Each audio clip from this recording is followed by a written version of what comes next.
Nú sumar og gleði og við leyfum okkur ýmislegt hérna á samstöðinni og við rauðaborðið og ætlum að skella í einn aukaþátt.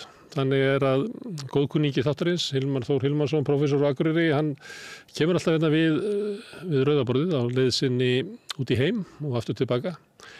Og ég ætla að ná honum og spjalla aðeins við hann svona öryggismál Evrópu.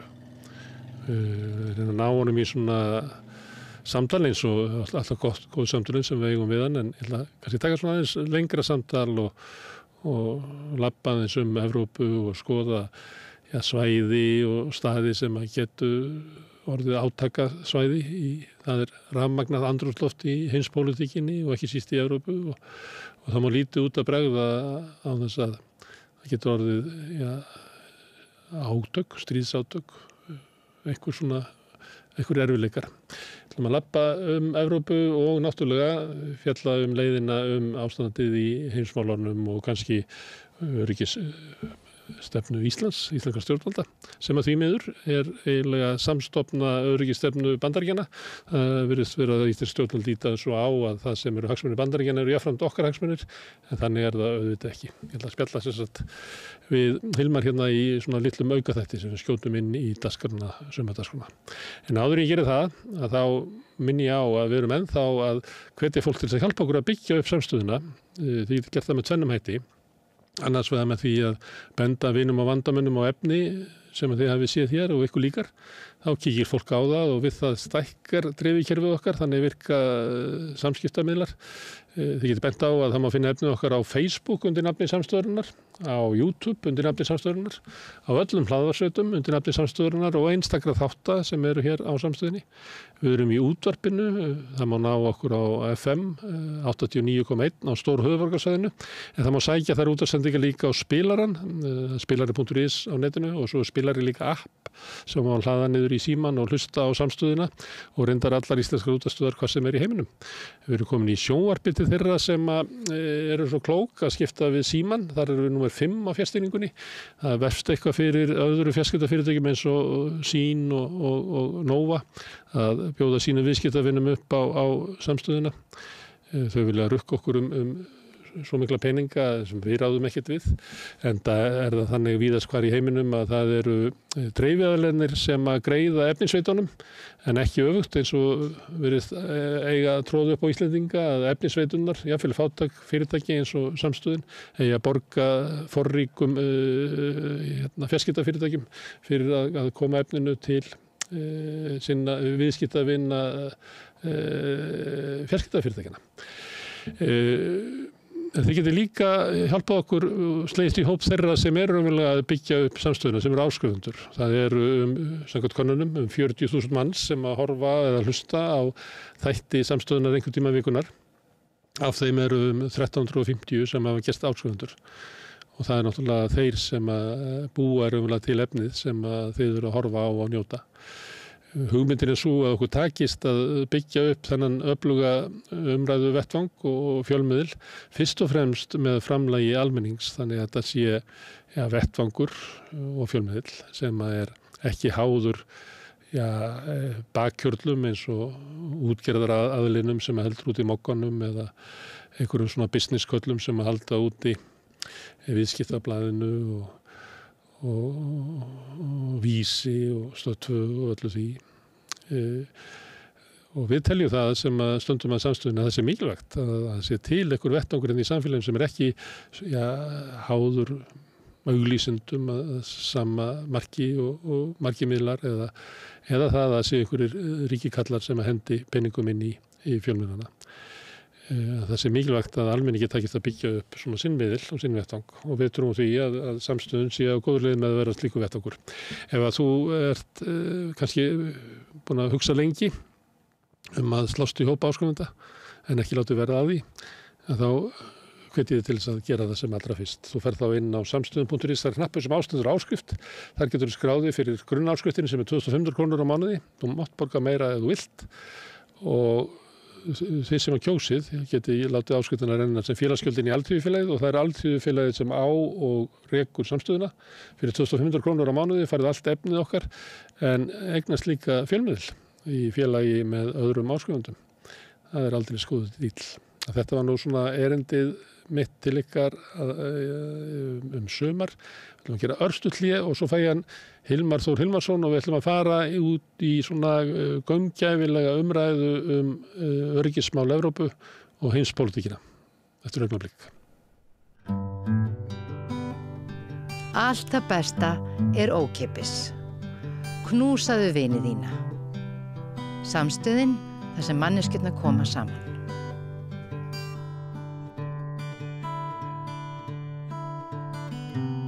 Þá það heimsmálin hérna við Rauðaborðið á miðju sumri. Hilmar Þór Hilmarsson, prófessor Akureyri, hingað kominn. Á leið utan á heimi til Akureyrar. Takk fyrir það. Takk fyrir. Þú hefur haft þennan ágæta sið að staldra hérna við Rauðaborðið. Já, það er alltaf fróðlegt. Herðu, það sem að mér langaði að ræða í dag eru kannski Evrópa, eins og við höfum rætt oft. Við höfum mikið rætt Úkraínustríðið. En kannski ef við ættum að skoða svona aðra átakabúnta í Evrópu. Ég veit ekki hvort við höfum að fara að labba yfir landakortið en þegar að NATO samþykkti það að Úkraína væri velkomin í NATO 2008 að þá var líka samþykkt að Georgía væri velkomin í NATO. Já. Þá réðust Rússland inn í Úkraínu. Já, sko, þetta var þannig, þetta var í apríl 2008, þá var Búkarest fundur og þá var George W. Bush, hann var forseti, og hann lagði mikla áherslu á það að Úkraína færi inn í NATO og líka Georgía og þá væri Rússland eina landið, ég held eina landið sem væri eftir sem væri við Svartahafi sem væri ekki í NATO. Sem er sama staðan og við Eystrasaltið. Já. Já, þú í dag. Og sama stað og á norðurslóðum. Það er að segja að þá voru öll löndin þar komið í NATO nema Rússland. Þannig þetta er svona, já, Rússar líta þetta sé vel einangrað sig og það liði 4 mánuður, þess í ágúst gerð innrás inn í Georgíu. Síðan eins og þú veist, síðan gerist ekki fyrir inn í 2014 að það ráðist inn í febrúar-mars að Krímskaginn tekin og síðan árásinn 24. febrúar 2022 sem gerð allsér eða víðtækari innrásinn í Úkraínu. Þannig þessi fundur var mjög örlagaríkur og það er bara mjög áhugavert að sjá þetta hvernig sko NATO er orðið miklu stærra, ólíkir hagsmunir, Eystrasaltsríkin og Pólland, Eistland, Lettland og Litáen, Pólland leggja miklu áherslu á þetta. Úkraína inn í NATO, eins og Georgía. Vilja líka fá Moldóvin. Öll svona lönd inn. Stækka NATO eins og hægtir, taka öll þessi fyrirverandi, þetta voru allt fyrirverandi, Eystrasaltsríkin, Eistland, Lettland og Litáen voru Sovétlýðveldi, Úkraína var Sovétlýðveldi og sama með Georgíu.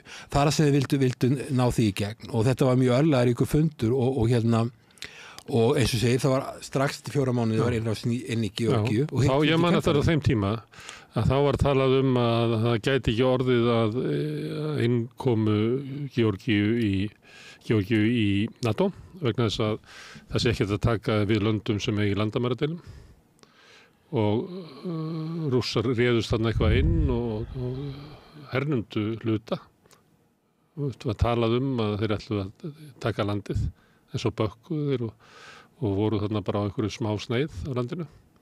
En þá var talað að það væri nóg til þess að NATO gæti ekki tekið Georgíu inn.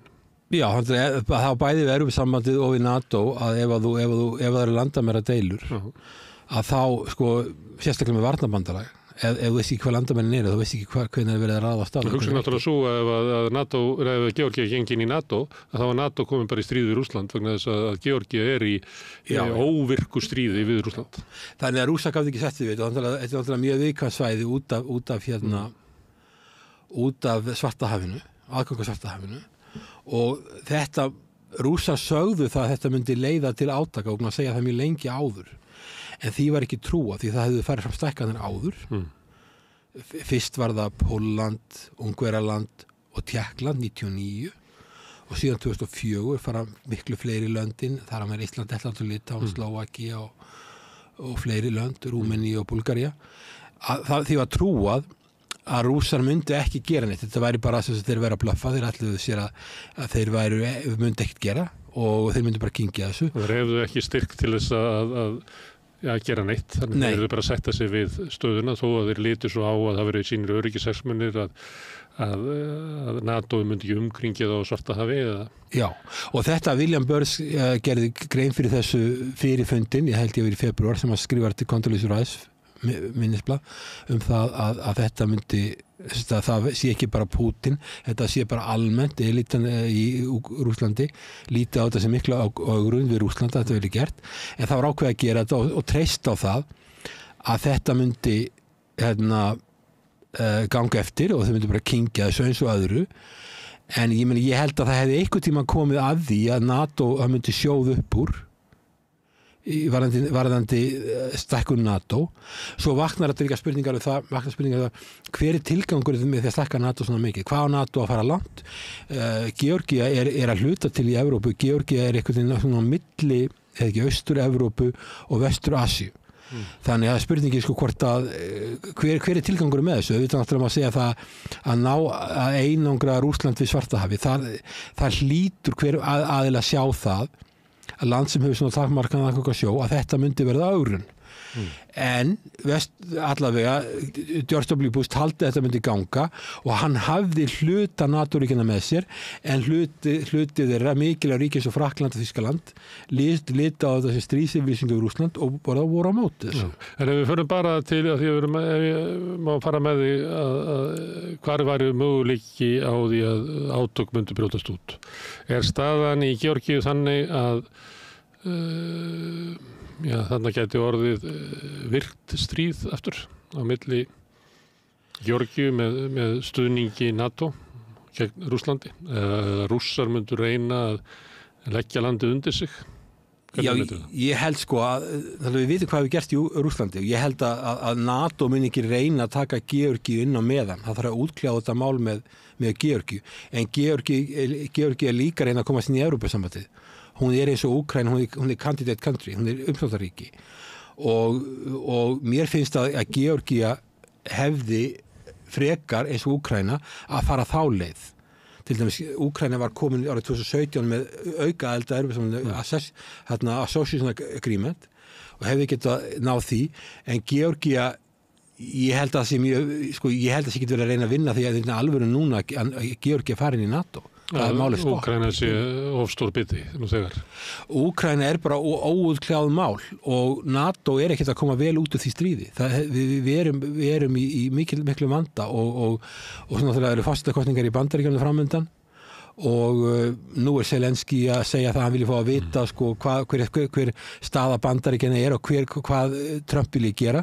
Það er mikil óvissa. Ég held að þessi komin hlé á stækkun NATO úr því að þetta gerðist. Líka með Moldóvu sem var líka byrjað að taka skref í því að hleypa Moldóvu inn í NATO og farið að bjóða utanríkisráðherrum bæði Georgíu og Moldóvu á NATO-fundi og það gerðist í Vilnius í júlí fyrir árið síðan. Þá var þessu löndum utanríkisráðherra boðin á NATO-fundi og þetta vakna spurningar hver er tilgangur með því að stækka NATO svona mikið?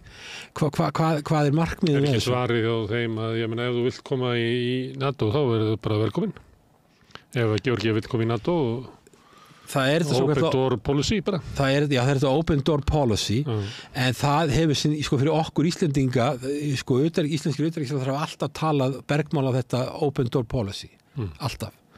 En ég held að það þjóni ekki okkar hagsmunum að við erum eina landi sem erum ekki með her og erum ekki að borga þessi 2% af verkefni landsframleiðslu. Þetta er stefna NATO. Þetta er stefna NATO. Og við erum í NATO. Við fórum inn á forsendum að við verum ekki í hluta þessum pakka, en pressan mun aukast og það er verið að taka löndin sem eru svona með öðruvísi hagsmuni og alltaf áhrif til hvað Rússlandi og vilja jafnvel átök við Rússland og sjá NATO sem eitthvað svona tæki í því að þessi yfirburða Bandaríkin sem er leiðtóríki sem yfirburða stöðuvarandi hernað og geti sigra Rússland auðveldlega í stríði og þetta sé svona tæki til að verjast Rússlandi. náttúrulega á þetta að vera varnarbandalag fyrir öll ríkin og ég held að þau komið lönd sem eru með aðra hagsmuni og eru miklu aggressífari, miklu svona harðskeyttari í samskiptum við Rússland, að þá getur varnarbandalagið orðið erfitt löndum sem að hafa öðruvís hagsmuni svo við, sem höfum ekki sögulega, við erum langt frá þessu svæði og við líka erum ekki með landamæri og við skiljum ekki alveg hvað þessi landamæra deilur eru viðkvæmar, eldfimar, við skiljum ekki, við höfum ekki þessa stöðu, en þarna er náttúrulega þetta, ef stórveldi komið með NATO upp í landamæri sín eins og Rússland og síðan hernaðaruppbyggingi sem fylgir í kjölfarið, þá náttúrulega er alveg augljóst að það veldur spennu, alveg eins og til dæmis bara ef að Rússar eða Kínverjar væri að byggja upp einhvers konar her í Mexíkó, þá myndi það valda spennu. En NATO, það er ekki alltaf hægt að svona skýra að fari saman hagsmunir NATO eins og það skilgreinir það og Íslands, að til dæmis voru það hagsmunir Íslands að Bandaríkin og stuðningsþjóðir réðust inn í Afganistan? Sko, Afganistan var viðbrögð við tvíburaturnunum sem voru sprengtir 2000. Hvernig í ósköpunum ætlar að útskýra það að það sé samhengi þar á milli?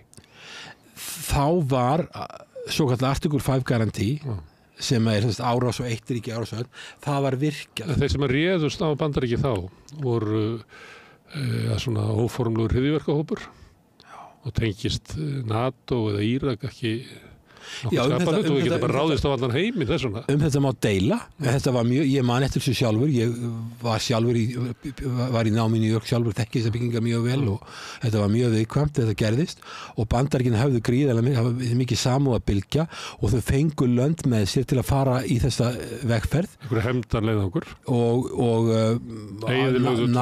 ná Ósama bin Laden, sem reynda svo var alltaf í Pakistan að þið virðist, það var ekki í Afganistan.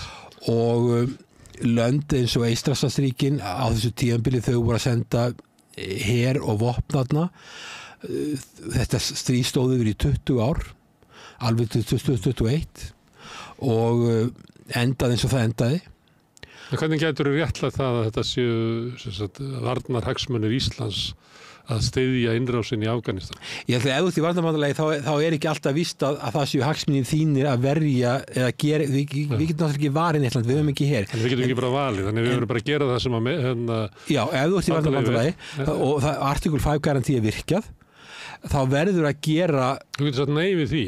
Já, þú verður að gera einhvað, en það er ekki, sko, málið er það að Article 5, ég þetta með þetta hefði frá mig, þá er talað um að lönd geri take actions as it deems necessary. Þannig að þú verður að gera einhvað, en það er ekkert sagt nákvæmlega hvað það er. Þess vegna er þetta Article 5 garantí í NATO-sáttmálanum ekkert vorulega sterkt ákvæði sem Evrópusambandið gefur aðildarríkjum er miklu sterkari, ég hef með það hérna líka, þá verður hvert land að gera allt sem að í þess valdi stendur til þess að aðstoða landið fyrir árás. En við þurfum að bregðast við með einhverjum hættu og við gerðum það í Afganistan með því að flytja allir með þessi vopn. Og ég er algjörlega á móti því, að því að við gengum á þeim forsendum inn í NATO og við verðum ekki með vopn. En það þýðir ekki að við getum ekki gert einhvað. Þarna náttúrulega var ákveðin NATO aðgerð í gangi, náttúrulega var hann utan NATO svæðisins. NATO snýst það að hjálpa að verja Norður-Ameríku og Evrópu. En náttúrulega Afganistan er ekki Evrópu. Þannig að það má þessum deilum þetta, en þarna var mikið samúðarbylgja og lönd gengu mjög langt í þessu og Eistland, Lettland og Litáen fóru þarna í aðgerðir og þau héldu þeim áfram í kreppunni 2008-2009 og meðan þau voru að skera niður loka skólum og sjúkrahúsum, skera niður laun heilbrigði starfsmanna og kennara kannski 40-50%. Það við heldur þeir tilgangslausu stríði í Afganistan. Þá voru þeir náttúrulega vita það að Bandaríkin eru leiðtogaríki NATO og vildu hafa opnar dyr inn í Hvíta húsið og þess vegna voru þau tilbúin að leggja mikið á sig til að sýna það að þau væru sýndu NATO hollustu. En allavega afgrænsstríðið eftir sem ég besti það fór í gegnum þessu öryggisráð Sameinuðu þjóðanna. Þetta var fjölþjóðleg aðgerð, hún var NATO aðgerð, artikel 5 var virkjað, en svo má deilum þannig að það sjálfsögðum má deilum það á NATO að standa í slíkum hlutum utan þessa svæði sem að NATO á að verja. Það má eflust deila það. En allavega þetta var gert og þetta ríki voru sammála þetta. Hins vegar var Íraksstríðið 2003 öðruvísi. Fór það ekki fyrir öryggisráðið og var ólögleg styrjöld alveg eins og Úkraínustríðið. Þar var heldur NATO ekki sama hætti aðili eins og var í Afganistan eða eitthvað? Nei, ekki. Þetta voru aðalega Bandaríkin og Bretland sem voru í þessu, en það var miklu umdeildara stríð. En allavega Afganistan var, það var deil þetta, en það var allavega fór rétt að ferla. Við tókum þátt í því líka, sendum menn til þess að leita af gerðingavopnum og sem eins og frækt var að töldu sig að hafa fundið þau. Já, Landhelgisgæslan hefur verið í sprengjuleit, en það líka voru við að fjármagna flutninga á vopnum sem ekki gott fyrir okkur og líka land sem að halda hérna ráðstefnu á Evrópuráðsins talandu tjónaskrá, land sem að flytja vopn í stríði sem ekki löglegt, sem halda tjóni, það ekki gott að taka þátt í slíku. Við höfum ekki komið nálægt þessu. Þetta var nú aðeins svona það hvort að okkur bæri að gera allt það sem að náttúrulega til, en það þannig að sagði sama hvað gerist, þótt að væri ráðist beint á Pólland, að þá það samkvæmt NATO-samningnum að þá eigum við að bregðast við, en við metum það sjálf hvernig við bregðast við. Og við því miður þá getum við ekki vísað í söguna því að það hefur aldrei verið ráðist á NATO-ríki. Þannig að við getum ekki vitað hversu ólíkt löndi geti brugðist við. En það oft gengið út frá því að það bara allsherjar stríð út úr því. En í sjálfum sér þá getum ekki fullyrt það. Við getum kannski ekki gert ráð fyrir því að ef það ráðist á Pólland að þá myndi NATO allt bregðast við eða eitthvað. Jú, þetta líka hvernig hvernig það gert, sko. Ég meina, ef að við erum komið með NATO inn í stríð, beint stríð, þá eru lönd í NATO sem eru í kjarnorkuveldi. Og hvað ætla þau að ganga langt? Ég meina, ef það ráðast inn í Pólland, hvað myndi NATO, til dæmis við erum í stríð í Úkraínu, ef það ráðast inn í Pólland, hvað myndi NATO gera í því máli? Við vitum það ekki. Myndi NATO fara að hóta kjarnorkustríði? Hvað myndi það gera? Þannig að sko, þess vegna sérstaklega hættulegt þegar að NATO að senda vopn og sérfræðingar inn í Úkraínu og farið að samþykja það að skjóta hérna inn í Rússland. Rússland gæti litið svo á að þetta væri raunverulega NATO hermenn því þeir eru sérfræðingar sem eru að aðstoða úkraínska herinn og eru jafnvel aðstoða við þessi vopn sem verður að skjóta inn í Rússland. Hvað myndi NATO gera ef að til dæmis Rússar myndi skjóta inn í Pólland, til dæmis á svæðum þar sem að vopnaflutningar eru inn í Pólland? Sem það ekki gert. Hvað myndið þau gera þá? Það vitum við ekki. En allavega þá bara þarf að hvert land að gera þessi dýmsnessi þar sem það telur vera viðeigandi við brögð og það á líka við Bandaríkin og við vitum það að þetta umdeilt. Ég meina Joe Biden hefur alltaf afstöðu til þess hvernig myndi bregðast við heldur en til dæmis Trump myndi bregðast við. En við vitum það ekki reynsla af því, en náttúrulega eina sem við höfum Afganistan. Og eina reynsla sem við höfum á innrásinn í Pólland, að þá var varnarsamningur til dæmis Bretlands og Póllands og Bretland lýstu við stríði, en þeir gerðu svo sem aldrei neitt út af innrásinni í Pólland og komu aldrei til inn í Pólland. Nei, það var alltaf aðrir menn sem frelsuðu Pólland á endanum. Já, en allavega það ekkert alveg ljós hvað á að gera ef að ráðast á NATO-ríki. Þessi artikel 5 garanti ekki eins trygg eins og myndi vera og við vitum líka það eru til dæmis eins og fyrir fórseti fyrir fórseti fulltrúa Bandaríkja þings Newt Gingrich, hann sagði hann var eins og forsetaframbjóðandi líka fyrir republikana, hann sagði að hann teldi ekki að Bandaríkja myndi fara í stríð fyrir lönd eins og Eistland til dæmis sem væri raunverulega bara hluti eða bara útkverfi í St. Petersburg. Þannig að svoleiðis valdamaður sagði það við myndum ekki fara í kjarnorkustríð fyrir þessu lönd. Þannig við vitum ekki hversu langt gengið í því og svo náttúrulega erum við ákveðin lönd í NATO eins og Eistland, Estland og Litland sem eru með fyrir eitthvað litla hernaðarviðveru og svo land þessu Ísland sem bara nánast herlaust. Ég ætla að fara með aftur til Georgíu af því að Þórdís Kolbrún Reykjavík Gylfadóttir, utanríkisráðherra, hún hefur sagt að stærsta öryggisógnin sem steðjar að Íslandi sé í Úkraínu. Og hún mætti á mótmælafundi í Georgíu og virðist meta þessi svo að einhver öryggisatriði í Georgíu séu bein ógn við okkur. Hvernig túlkaru ferð hennar þar sem hún tók þátt í mótmælum gegn lögum sem áttu að takmarka starfsemi fjölmiðla sem voru í erlendi eigu í Georgíu? Sko ég þekki svolítið, þetta voru utanríkisráðherrar Íslands, Lettlands og Litáen og hún hefur farið með þeim. Utanríkisráðherrar Íslands hefur farið með þeim. Já, hún var í mótmælum, það voru myndir af henni. Og þegar ég var að vinna í þessu löndu Lettland og Litáen fyrir Alþjóðabankann, þá ráðlaði ég þau voru að fara í gang með þróunaraðstoð, höfðu litla peninga til að fá, þess þá er fátæk lönd, og þá ráðlaði ég þeim að beita sér í löndum eins og Georgíu, Úkraínu og Moldóvu og slíkum löndum, hjálpa þeim að fara í gegnum Evrópusamninnan, vegna þess að þau höfðu reynslað þessu. Þau höfðu ekki peninga, þau höfðu reynslað þessu. Og það er það sem að mér fannst að þau hefðu átt að gera, og þau þetta gerðu, að töluverðu leyti, að þau voru að miðla sinni reynslu til þessara landa. Hvernig fer í gegnum Evrópusamninnan þegar mjög flókið ferli. Miklu flóknara heldur en að fer í gegnum NATO.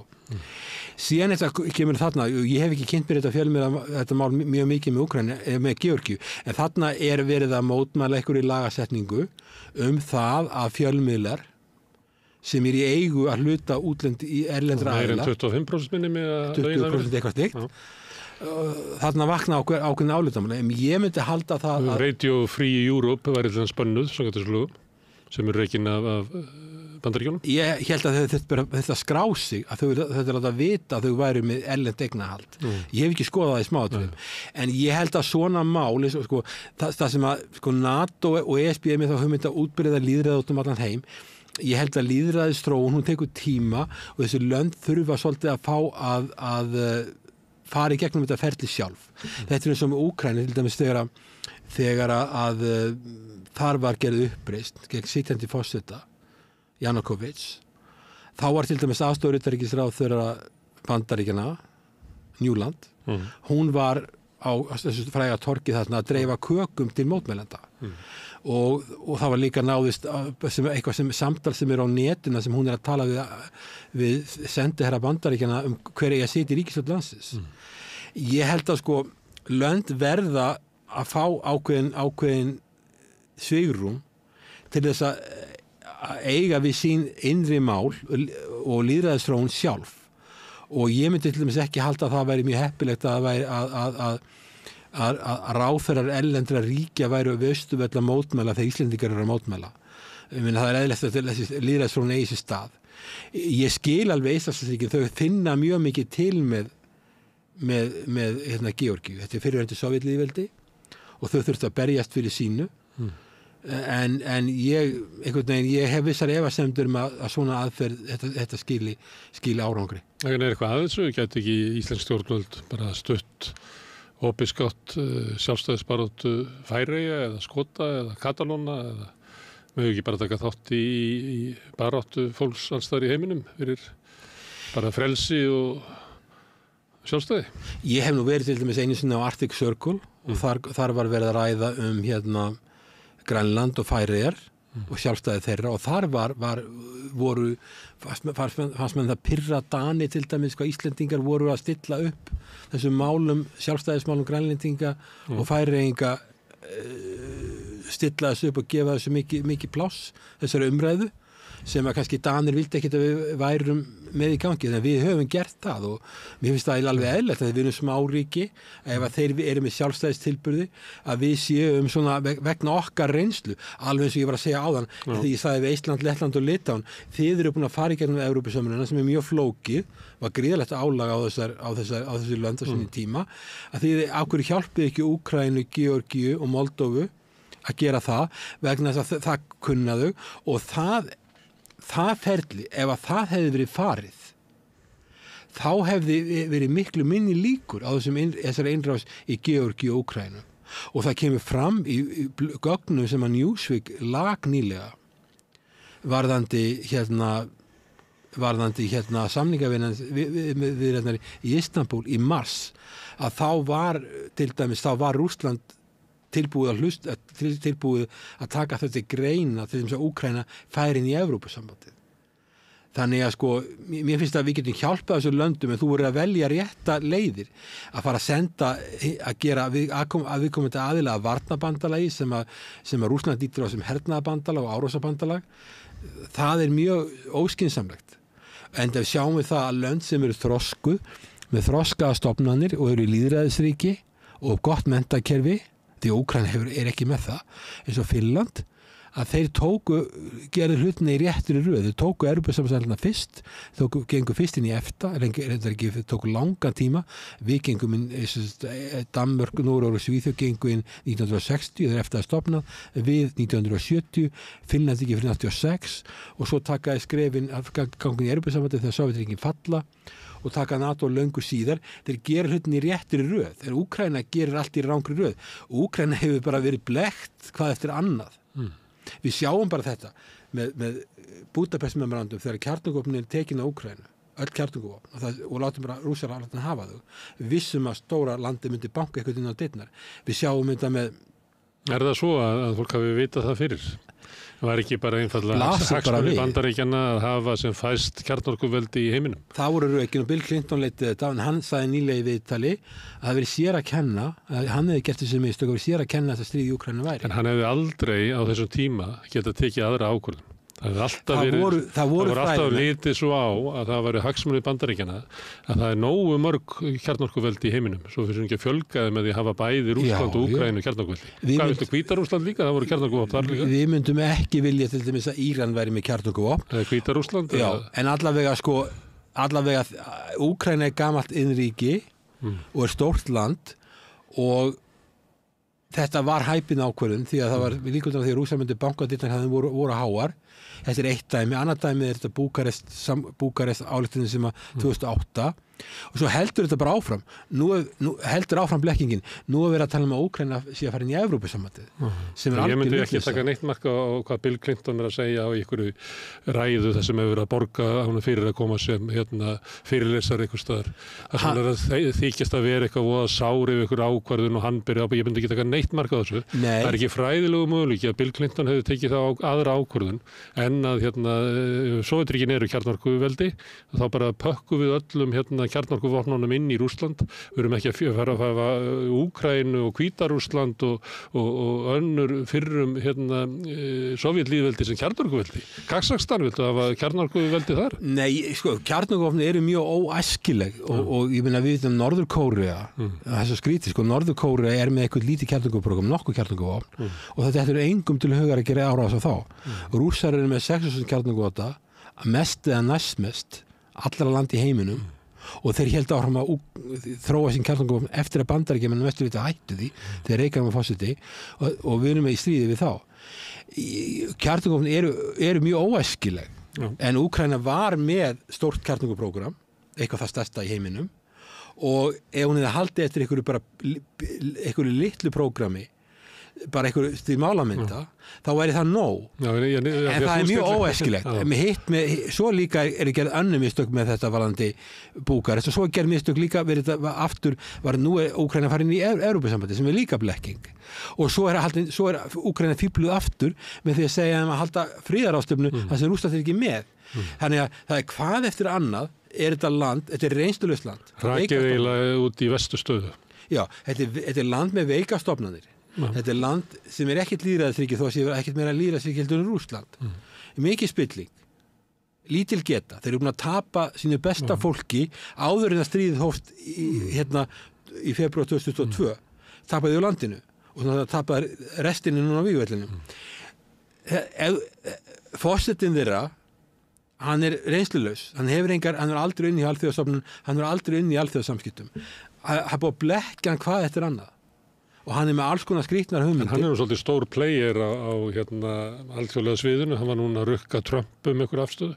Það er ekki neitt forseti, Meloni stígur ekki fram og rukkar Trump einhver afstöðu til NATO. Það er bara Zelenski sem gerir það. Já, sko, vestræni leiðtogar hafa verið tilbúin að fara til Úkraínu og borga milljarða fyrir að fá mynda sem Zelenski. Zelenski hefur verið hafinu þegar hann fór að ávarpa Bandaríkjaþing, þá var hann kynntur sem annar Winston Churchill. Að það er búið að gera hann að mikilli hetju og hann hefur enga reynslu í alþjóðasamskiptum. Ég get nefnt eitt dæmi sem sýnir að hann hefur enga reynslu í alþjóðasamskiptum. Hann skilur ekki alþjóðasamskipti.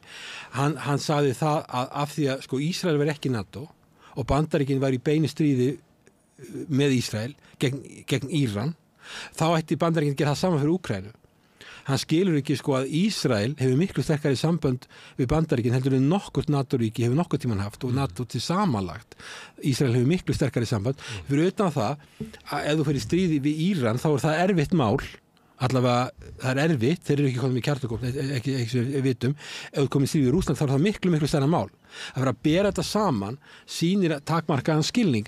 Ég var bara að benda á því, þú varst að segja að Zelenski hefði ekki haft neina reynslu og hann var í leikari sem tók að sér þetta hlutverk.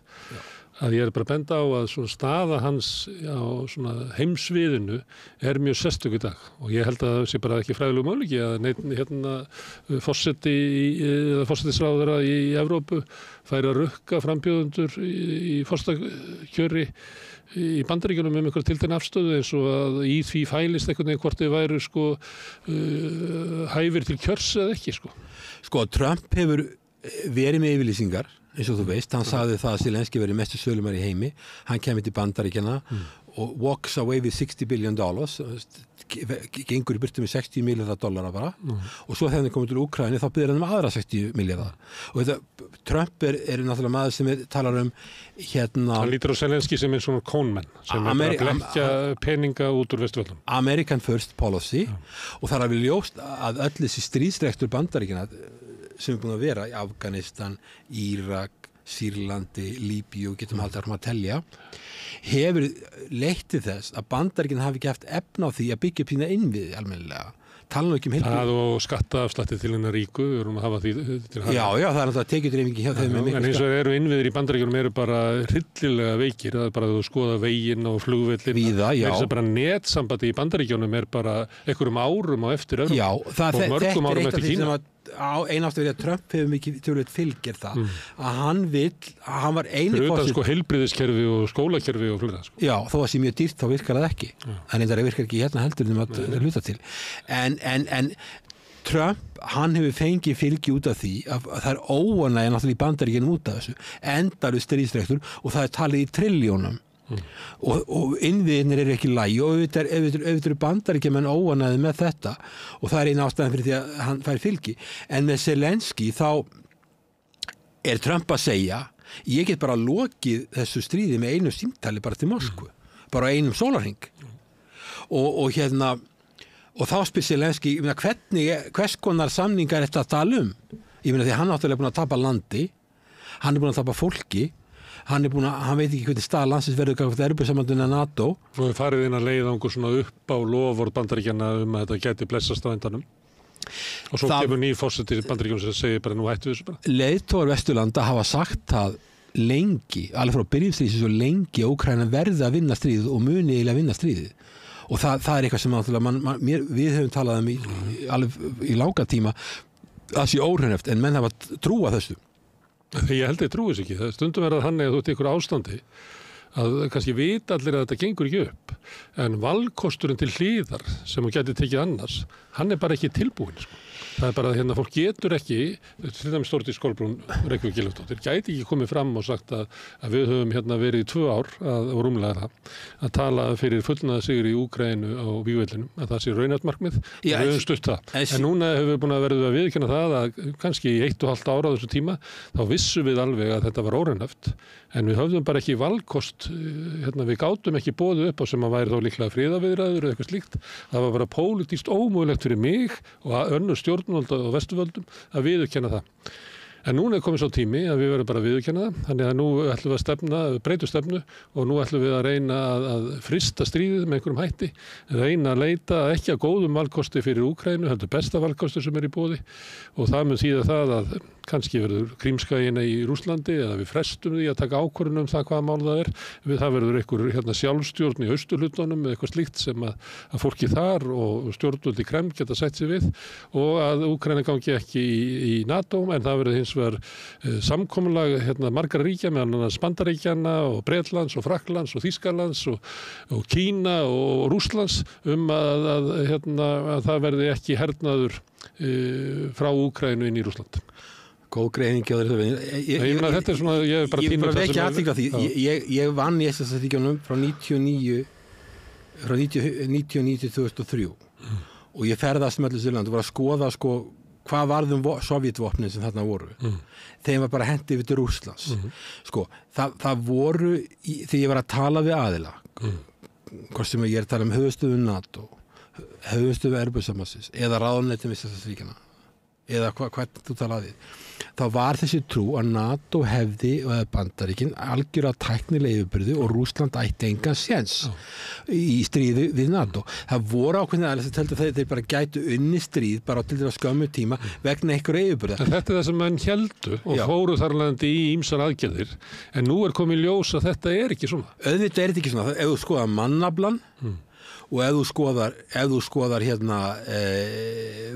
vopni sem er til, framlýslu getur vopna sem er meiri í Rússlandi, bandamenn sem Rússland hefur til þess að halda efnahagskerfinu gangandi, Kína, það stærsta hagkerfi í heimi á jafnvirðisgengi, er í miklum viðskiptum við þá í Indland og önnur lönd og svo hafa þeir aðgang á Norður Kóreu sem er búin að safna vopnum í 70 ár til að undirbúa sig því þar er bara frozen conflict, það er ekki eins og viðurkennt landamæri þar.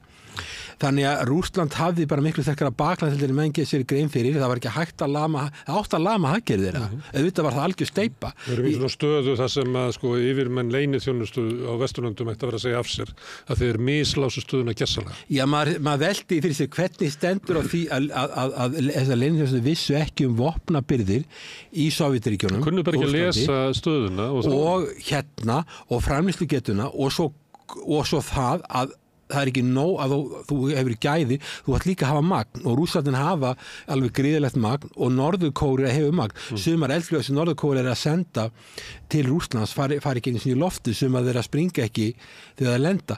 En mest af þessu er að virka samt og það er alveg nóg. Þannig að þarna voru menn að feilreikna sig alveg gríðarlega mikið og við erum að horfast í augu við það að það er engin góð leið fyrir Úkraínu og ef að þú kemur með fyrir friðartilögu eins og tillögun frá Zelenský sem var borin fram á þessu ráðstefnu í Sviss núna nýlega þá er hafna Vesturlönd því alveg leið það er, ég meina NATO er búin að hafna því leið og Bandaríkjum hafna því leið og svo ef að Rússar koma með tillögu þá er því hafna leið þannig að við höfum ekkert annað heldur en bara stríð og það er engin útgönguleið Vesturlöndur í sokkin á kafi í þetta hafa enga útgönguleið þannig að raunverulega þá er Úkraína að blæða út og þá vantar að vona Zelenský spyrji, hann er með í þeirri stöðu það eru kosningar í nóvember í Bandaríkjunum og svo tekur nýfasti við í janúar Trump ætlar að leysa málið á einum sólarhring hvað er hann með í höndunum hvers konar samkomulag á það að vera á Úkraína að tapa þessu landi? Það er eitthvað að maður veit aldrei hvort að maður er eitthvað ráða í þessum Trump. Nei, allavega þetta er maður sem hefur Finnst þér það þegar hann segir þetta að hann sé með plan þar sem hann leysir þetta einu sólarhring? Það skiptir engum máli hvað mér finnst. Það sem skiptir máli er það að hann hefur fylgi og hann er líklegur fórseti auðvitað held ég hann sé ekki með neitt plan en ég menn hann er ekki með neitt plan en hann hefur fylgi og hvað mér finnst skiptir einhver líklegur til þess að verða forseti Bandaríkjanna? Já, hann er mjög líklegur til þess og svo líka er hann að segja það að hann er á móti þessu peningaustri og hann vil eyða peningunum í Bandaríkjunum og Trump var eini fórsetinn í langan tíma í Bandaríkjunum sem hafði verið sem hann byrjaði aldrei í neitt stríð. Nú er ég bara fegin að ekki kosið í Bandaríkjunum því ég veit ekki hvað ég ætla að gera hvorugur fórsetaframbjóðandinn Þetta er ekki þínir uppáhalds valkostir? Nei, þetta eru ómögulegi valkostir en þetta er lýðræði í Bandaríkjunum. Það hefur komið til Bandaríkjanna og maður langar að spyrja það einu sem að ég man ekki eitthvað sem ég var að lesa eða hlusta á eða eitthvað fyrir svona 2 árum. Og þá voru menn að velta fyrir sér hversu fljótt að gerðist að Bandaríkjamenn leiðast inn í stríði í Úkraínu og hafnar möguleika á friði. Og þá vangaveltan var eitthvað þannig að þegar Bandaríkin og bandaríski herinn og svona herrmaskínan gerði síðast fatal mistök í Víetnamstríðinu, að þá var ennþá nógu burðugt lýðræðiskerfin í Bandaríkjunum, flokkarnir nógu öflugir, fjölmiðlarnir nógu sterkir til þess að það var gert svona uppgjör við þennan tíma. Og sömuleyti voru þau sem að höfðu verið í forystusveit á þessum tíma að þeim var svona ýtt til hliðar eins og gerist þegar þú ert að vera með einhvern endurmat af stöðunni. Ég meina, Víetnamstríðið var metið sem stórkostlegur feill fyrir bara Bandaríkin, skaða Bandaríkin stórkostlega bara á heimsviðinu, almenningur víða heim snýrist gegn Bandaríkjónum miklu fleira og sömuleyti það sem þeir höfðu unnið á eftirstríðsárunum með sínum áróðri og marsjalaðstóðu öllu þeirra hafði skaðast. Síðan kemur það að síðan erum við með War on Terror og það sem að þar var. Innrásin í Afganistan, innrásin í Írak, tengslin inn í stríðið í Sýrlandi og eitthvað fleira sem bara katastrófa. En munurinn á Bandaríkjunum þá og á 8. áratugnum það að Bandaríkin hafi ekki getu núna til þess að fara í eitthvað svona uppgjör gagnvart eigin stefnu. Þannig að þó svo að kannski öllum sem ljóst að stríðið í Írak var bara fáránleg bomberta og sama með Afganistan eftir hröktust þar út og færðu landir í hendurnar á Talibanunum sem þau þóttust vera að berjast við allan tíman, að þá bara lýðræðisaflið í Bandaríkjunum ekki orðið nógu gott til þess að þeir geti verið með endurmat á þessu og raunverulega eru sömu viðhorfin og sama afstæðan og mörguleyti bara sömu mennirnir sem að stýra ennþá utanríkisstefnu Bandaríkjanna og þessari trú sem þú ert að lýsa að þeir séu einhvern veginn automandíst betri í hernaði, að þeir sem er betri í vopn, að þeir munu alltaf vinna ef það kemur til hernaðarátaka. Þrátt fyrir það er bara nýliðin saga sýnir að svo bara alls ekki. Og þá getum við bara verið í þeirri stöðu að við sitjum uppi með bara stórveldi og stærsta herveldi í heimi sem að bara getur ekki lært. Ég aðeins að nefna þetta með Víetnam. Mér það svolítið svona, það mál sem ég hef kynnt mér töluvert þegar ég vann í Víetnam fyrir Alþjóðabankann á þessum tíma frá 2003-2006. Ég vann með dóttur áður, var ég vinn í Afrikumálum, vann þá með dóttur McNamara sem var vissi hver hann var varnarmála þeirra Bandaríkjanna í Víetnamstríðinu. Það sem að vísa fólk á að horfa á Fog of War sem myndina sem Morris gerði hann. Hann skrifaði bók. Fog of War. Nei, ég lasaði bók sem hann skrifaði sem heitir In Retrospect. Ég hveti til þess að horfa á myndina því hún er algjörlega stórkostleg. Já. Þetta er maður sem var forstjóri Ford, hann var varnarmála Bandaríkjanna og yfirmaður Alþjóðagjaldeyrissjóðsins. Hann var yfirmaður Alþjóðabankastjóri. Eftir að hann var látinn víkja sem varnarmálaráðherra. Hann hefði verið í toppstöðu eiginlega í öllum valdabatteríum Bandaríkjanna. Já. Og hann er að fara yfir Víetnamstríðið í þessari mynd. Og þetta er náttúrulega óverjandi, en hann er af svona bara persónulegri, hann getur ekki viðurkennt að hafa verið gert mistök. Og fylgjast með manninum í ég held að segja næstu 2 tímar, þar sem hann er að ræða þessi mál, að reyna að finna leið, þar sem hann gæti komið á fótunum út úr þessu. Það er bara ótrúleg sálfræðileg stúdía. En hann í þessari bók sem ég maður rétt ég las fyrir þó nokkrum árum því ég var að vinna í Víetnam, þá viðurkenndi hann það og hann kom til Víetnam bara skamma árin á dó og tekið vel á mót honum. Bandaríkjamenn eru í dag góðir pappírar í Víetnam. Ég meina bandaríski túristar og stjórnmálamenn koma til Víetnam. Þetta er maður sem náttúrulega tók ákvarðanir sem að kölluðu hvílíkar hörmungar yfir þetta land og þessu. Já, hann var boðinn velkominn til Víetnam, hann kom til Víetnam árin á dó og Bill Clinton kom þarna líka þegar var verið að opna Víetnam og hann sagði bara einfallega þá var þessi dómnakenning í gangi, ef að Víetnam fellur, þá fellur öll Austur-Asía undir kommunisma og hann bara viðurkenndi í þessari bók að þeir skildu ekkert í Austur-Asíu, þeir bara hvorki varnarmálaráðuneytið eða utanríkisráðuneytið í Bandaríkjunum skildu Víetnam og þetta var bara allt saman tómur misskilningur og þarna dóu einhverja milljónum manna og hernaður alveg gríðalegur, þannig að þetta var algjör hörmung, en hann bara viðurkenndi það seinna. Við erum með dómnakenningu. Það er svo fyndið með hann. til þess að þú lýsir þessu núna, þá getur hann ekki viðurkennt mistök, þannig að hann getur ekki viðurkennt að sko sínar eigin hugmyndir hafi verið rangar. Heldur verður hann að segja, hann eiginlega að segja sko mínar hugmyndir voru réttar. Þetta Víetnam var bara óskiljanlegt. Þannig að það hegðaði sér ekki eins og átt að gera samkvæmt mínum hugmyndum. Já, svo núna þá sagt ok, ef nú komin ennum dóminukenning, ef að Úkraína tapar stríðinu, tapar kannski 20% af landinu eða 40%, þá mun öll Evrópa, Norður-Ameríka og Evrópa allt falla undir Rússland sem 140 milljónir manna og í vandræði með Úkraínu.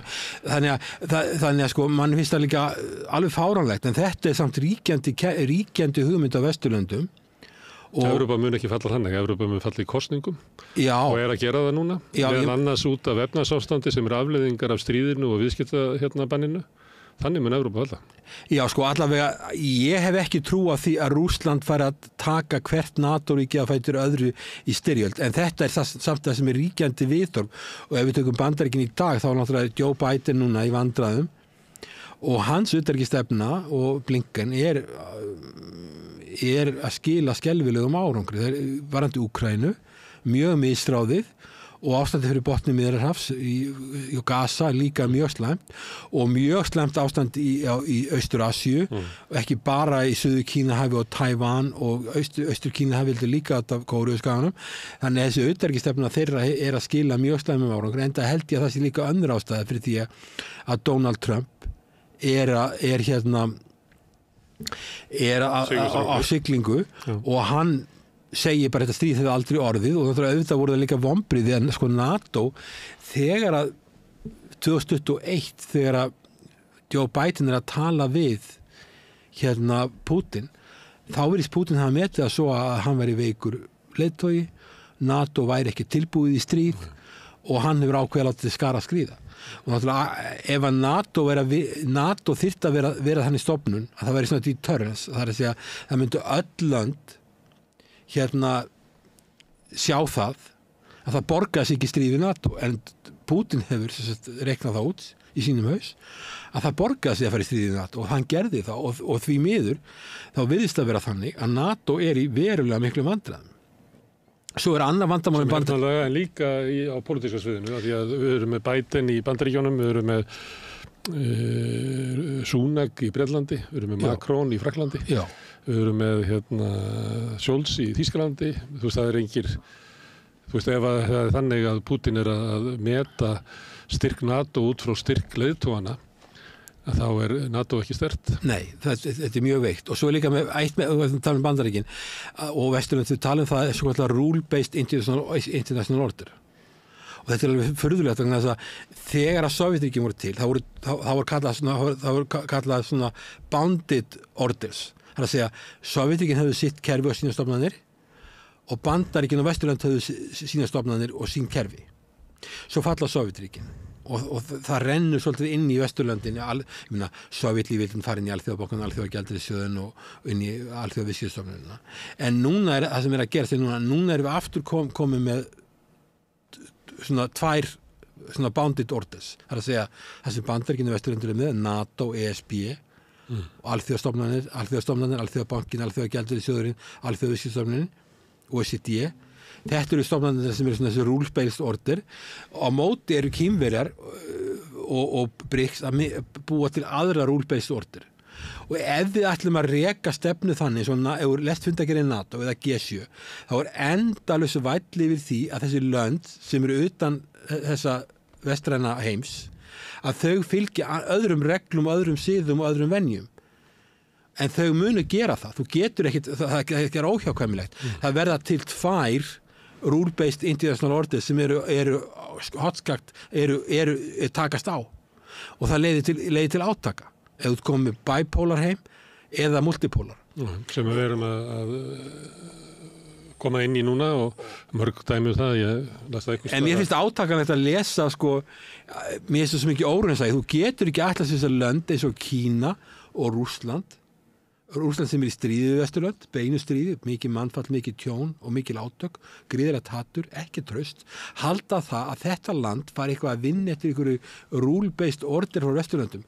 Hvað þá Kína sem hefur afl til þess að vera með sitt eigið kerfi, er með allt öðruvísi kerfi. og lönd sem að vinna með þeim eins og Suður Afríka, Brasilía og og svo löndi svo Sádi-Arabía og Íran farin að vinna með þessum löndum. Þessi lönd fara að vinna saman og svo eru Vesturlönd líka búin með því að vera með þessar viðskiptaþvinganir, eru búin að mynda blokk sjálf sem þau kalla núna Axis of Evil eða eitthvað. Það er Rússland, Norður Kórea og Íran. Það er alveg eðlilegt. Þau kalli sig ekki, það er Bandaríkjamenn sem kalla þau. Bandaríkjamenn kalla þau Axis of Evil, sagði ég það. Það er sem að kalla sig, heyrðist mér að segja? Já, ég voru alltaf það, ég er búin að vera að koma frá Asíu, hef ekki sofið 2 sólarhringa, þannig að þú voru að passa með þetta mig. Já, herðu, en ég er aðeins út frá þessu sem ég var að segja við sambandi við Bandaríkin. Hvað hafa Bandaríkin lært af innrásinni í Afganistan og innrásinni í Írak? Er eitthvað að sjá það að þeir hafi breytt stefnu sinni með einhverjum hætti eftir að hafa farið út í þessar 2 katastrófur? Telja þau að loftárásirnar á Líbíu hafa verið vellukkað hernaðaraðgerð? Telja þau stöðu sína í Sýrlandi hafa leitt til betri stöðu fyrir sig eða heiminn? Hvernig meta Bandaríkin? Bandaríski fræðimenn hafa fjallað þetta og þá má nefna aðila sem þú þekkir eins og John Mearsheimer, prófessor í Chicago í alþjóðasamskiptum, mjög merkur maður, og Jeffrey Sachs. Það er ekki merkur svona í meginströmsmiðlunum að maður sér að valla viðtal við hann þar? Já, hann hefur reynst vera mjög sannspár. Og hann er Distinguished Service Professor í University of Chicago sem er eitthvað virtasti háskóli í heimi og það er einn af þessum engaháskóli sem hefur endowment, það er að segja þetta er ríkur skóli og af hverju eru með svona endowment, þeir eru að tryggja málfrelsi og þetta er skóli sem er þekktur fyrir málfrelsi í Bandaríkjunum. Það er ekki, Harvard til dæmis, það er alla málfrelsi það lengur. Rektorinn þeirra var bara rekin og University of Pennsylvania bara rekin að því að maður tala um gyðingahatar eða eitthvað, bara hent út. En Chicago, það er endowment, hann hefur málfrelsi, hann er tímalöst mjög merkur maður af því það maður séð hvað mikið af því sem hann hefur sagt við gengi eftir. Annar prófessor sem var í Harvard sem er Jeffrey Sachs sem er prófessor í Columbia, þeir hafa fjallað þetta er menn sem eru búin að lifa þetta er þeim aldrei, þeir eru búin að lifa í gegnum þetta allt saman. Jeffrey Sachs var ráðgjafi Kutsma, fyrsta forseta Úkraínu, hann var ráðgjafi Jeltsin, hann var áður ráðgjafi Boris Gorbachev, þannig að sem hafa lifað í gegnum þetta eru bandarískir hugmyndafræðingur af sjokk-trítmentinu sem að Rússland var sett í gegnum þar sem að voru eigur almennings voru eiginlega rendar og færðar ólíkurkum. Sjokkþerapían hún virkaði miklu betur í Póllandi. Hann byrjaði þar og hún virkaði þar vel með Pólland til dæmis ef þú tekur þegar Sovétríkin falla þá er Pólland mun fátækara land en Úkraína. Mun fátækara land. Og Pólland fór í gegnum svakalega róttækaraðgerðir í varandi að markaðsvæða fyrir hagkerfið, taka upp markaðshagkerfi og gera breytingar á þessu öllu saman. Náðu þessu mikla hagvexti en þeir fengu líka mikla aðstoð frá Vesturlöndum. Þeir nýttu þessu hlutstyrki Evrópusambandsins og fjárfestingarstyrki og þeir fengu mikla aðstoð frá Vesturlöndum til þess að byggja landið upp. Rússland og þeim var boðið inn í Evrópusambandið og NATO, þeir verða NATO-ríki 1999, fyrsta ásamt Ungverjaland ásamt Tékklandi og Ungverjalandi og fara svo inn í Evrópu 2004, fá mikla aðstoð. Rússland hins vegar var aldrei boðið í slíkt. Þeir fengu ekki að vera í þeim pakka að vera aðilar að Evrópusambandinu og þeir fengu ekki að vera hluti af NATO. Þannig að, og Rússland fekk ekki þennan efnaðastaf. Það voru margir sem á þessum tíma þegar Rússland Sovétríkin féllu Bandaríkjamenn sem héldu því fram, bandarískir aðilar sem héldu því fram að það skipti svo miklu máli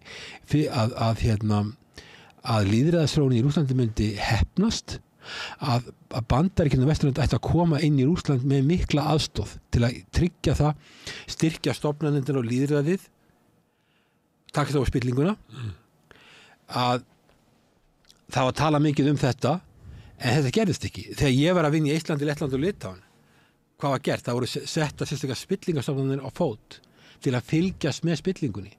Og þá voru þetta stjórnmálamenn sem höfðu samband sem voru að nýta sér aðstöðuna og það voru settar að fót sérstaklega stofnanir sem voru bara anti-corruption units sem fylgdust með þessu og þessi lönd fyrir utan þannig að fletta hana spillingunni og auðvitað gátt Alþjóðabankin þeim að hann gat ekki sett menn af eða hann gat ekki gripið til beinna aðgerða en hann gat vakið athygli á öllum þessum vandamálum sem þarna voru og komið þeim inn í umræðina og þá voru þau inn í lýðræðislegri umræðu og síðan fengu þessu lönd aðstoð til uppbyggingar en Rússland fékk það ekki, það var ákveðið raunverulega að Rússland yrði haldið utan við þetta og þess vegna lýðræðisþróunin í Rússlandi hún misheppnast og við erum að súpa seyðið af því í dag þó að ég haldi að Rússland hafi þegar Rússland lengst af hefur ekkert verið minna lýðræði heldur en Úkraína en ef þú ber saman Rússland við Eistland, Lettland og Litáen eða Pólland, Pólland var ekki hluti af Sovétríkjunum, Eistland og Litáen voru hluti af Sovétríkjunum, þá fer í gegnum ákveðin lýðræðisvæðin hvernig gegn og löndin fara í gegnum ákveðina síu hjá alþjóðastofnunum en þau fá líka mikla aðstoð til uppbyggingar sem aldrei kom þangað þannig að þetta held ég að það margir töldu það að Rússland þyrfti að fá Marshall aðstoð og ég nefndi Jeffrey Sachs hann nefnir dæmi, Pólland fékk mikla aðstoð Bandaríkin voru ekki neinu vandræði með aðstoða Pólland en þegar kom á Rússlandi það var bara miklu meiri tregða í það átt Ég ætla að taka þið aftur til Evrópu og því að varst að nefna Eystrasaltsríkin. Það var eitt sem að ég hef hálf saknað í umræðu öryggismál í Evrópu er staða rússneska minnihlutans í Eistland og Lettlandi, fyrst og fremst það ekki. Það eru færri í Litáen eða ekki. Það er 25% af rússnesku bergi brotið í Eistland. Hver er staða þessa fólks í þessum átökum? Litáen og það er 5% í Pólandi og það sem var gerð krafa fólk þurfti að læra þessum tungumál sem eru mjög erfið, eistlenskan og lettneskan það standast próf þau fengu ekki vegabréf eins og aðrir, þau fengu einhvern alien passport ekki sama þannig að tvískiptur svona borgara ekki sama rétt, já og ekki sama rétt til dæmis til alþingiskostninga og sem sagði hjá okkur alþingiskostninga og hver er staðan þessa fólks? Eru þeir bara að bíða eftir því að þau hafi ekki réttindi eins og aðri borgarar það er náttúrulega liðið meir en 30 og þetta er ofta önnur og þriðja kynslóð eða fjórða kynslóð liðið meir en 30 ár síðan og margt af þessu fólki er annað farið í burtu til Rússlands það var hugmyndin að gera þau óbærilegt að vera eða að það er búið að koma sér upp þessari þekkingu þannig að mikið þessu fólki er komið í gegnum þetta ferli núna þannig að það er ekki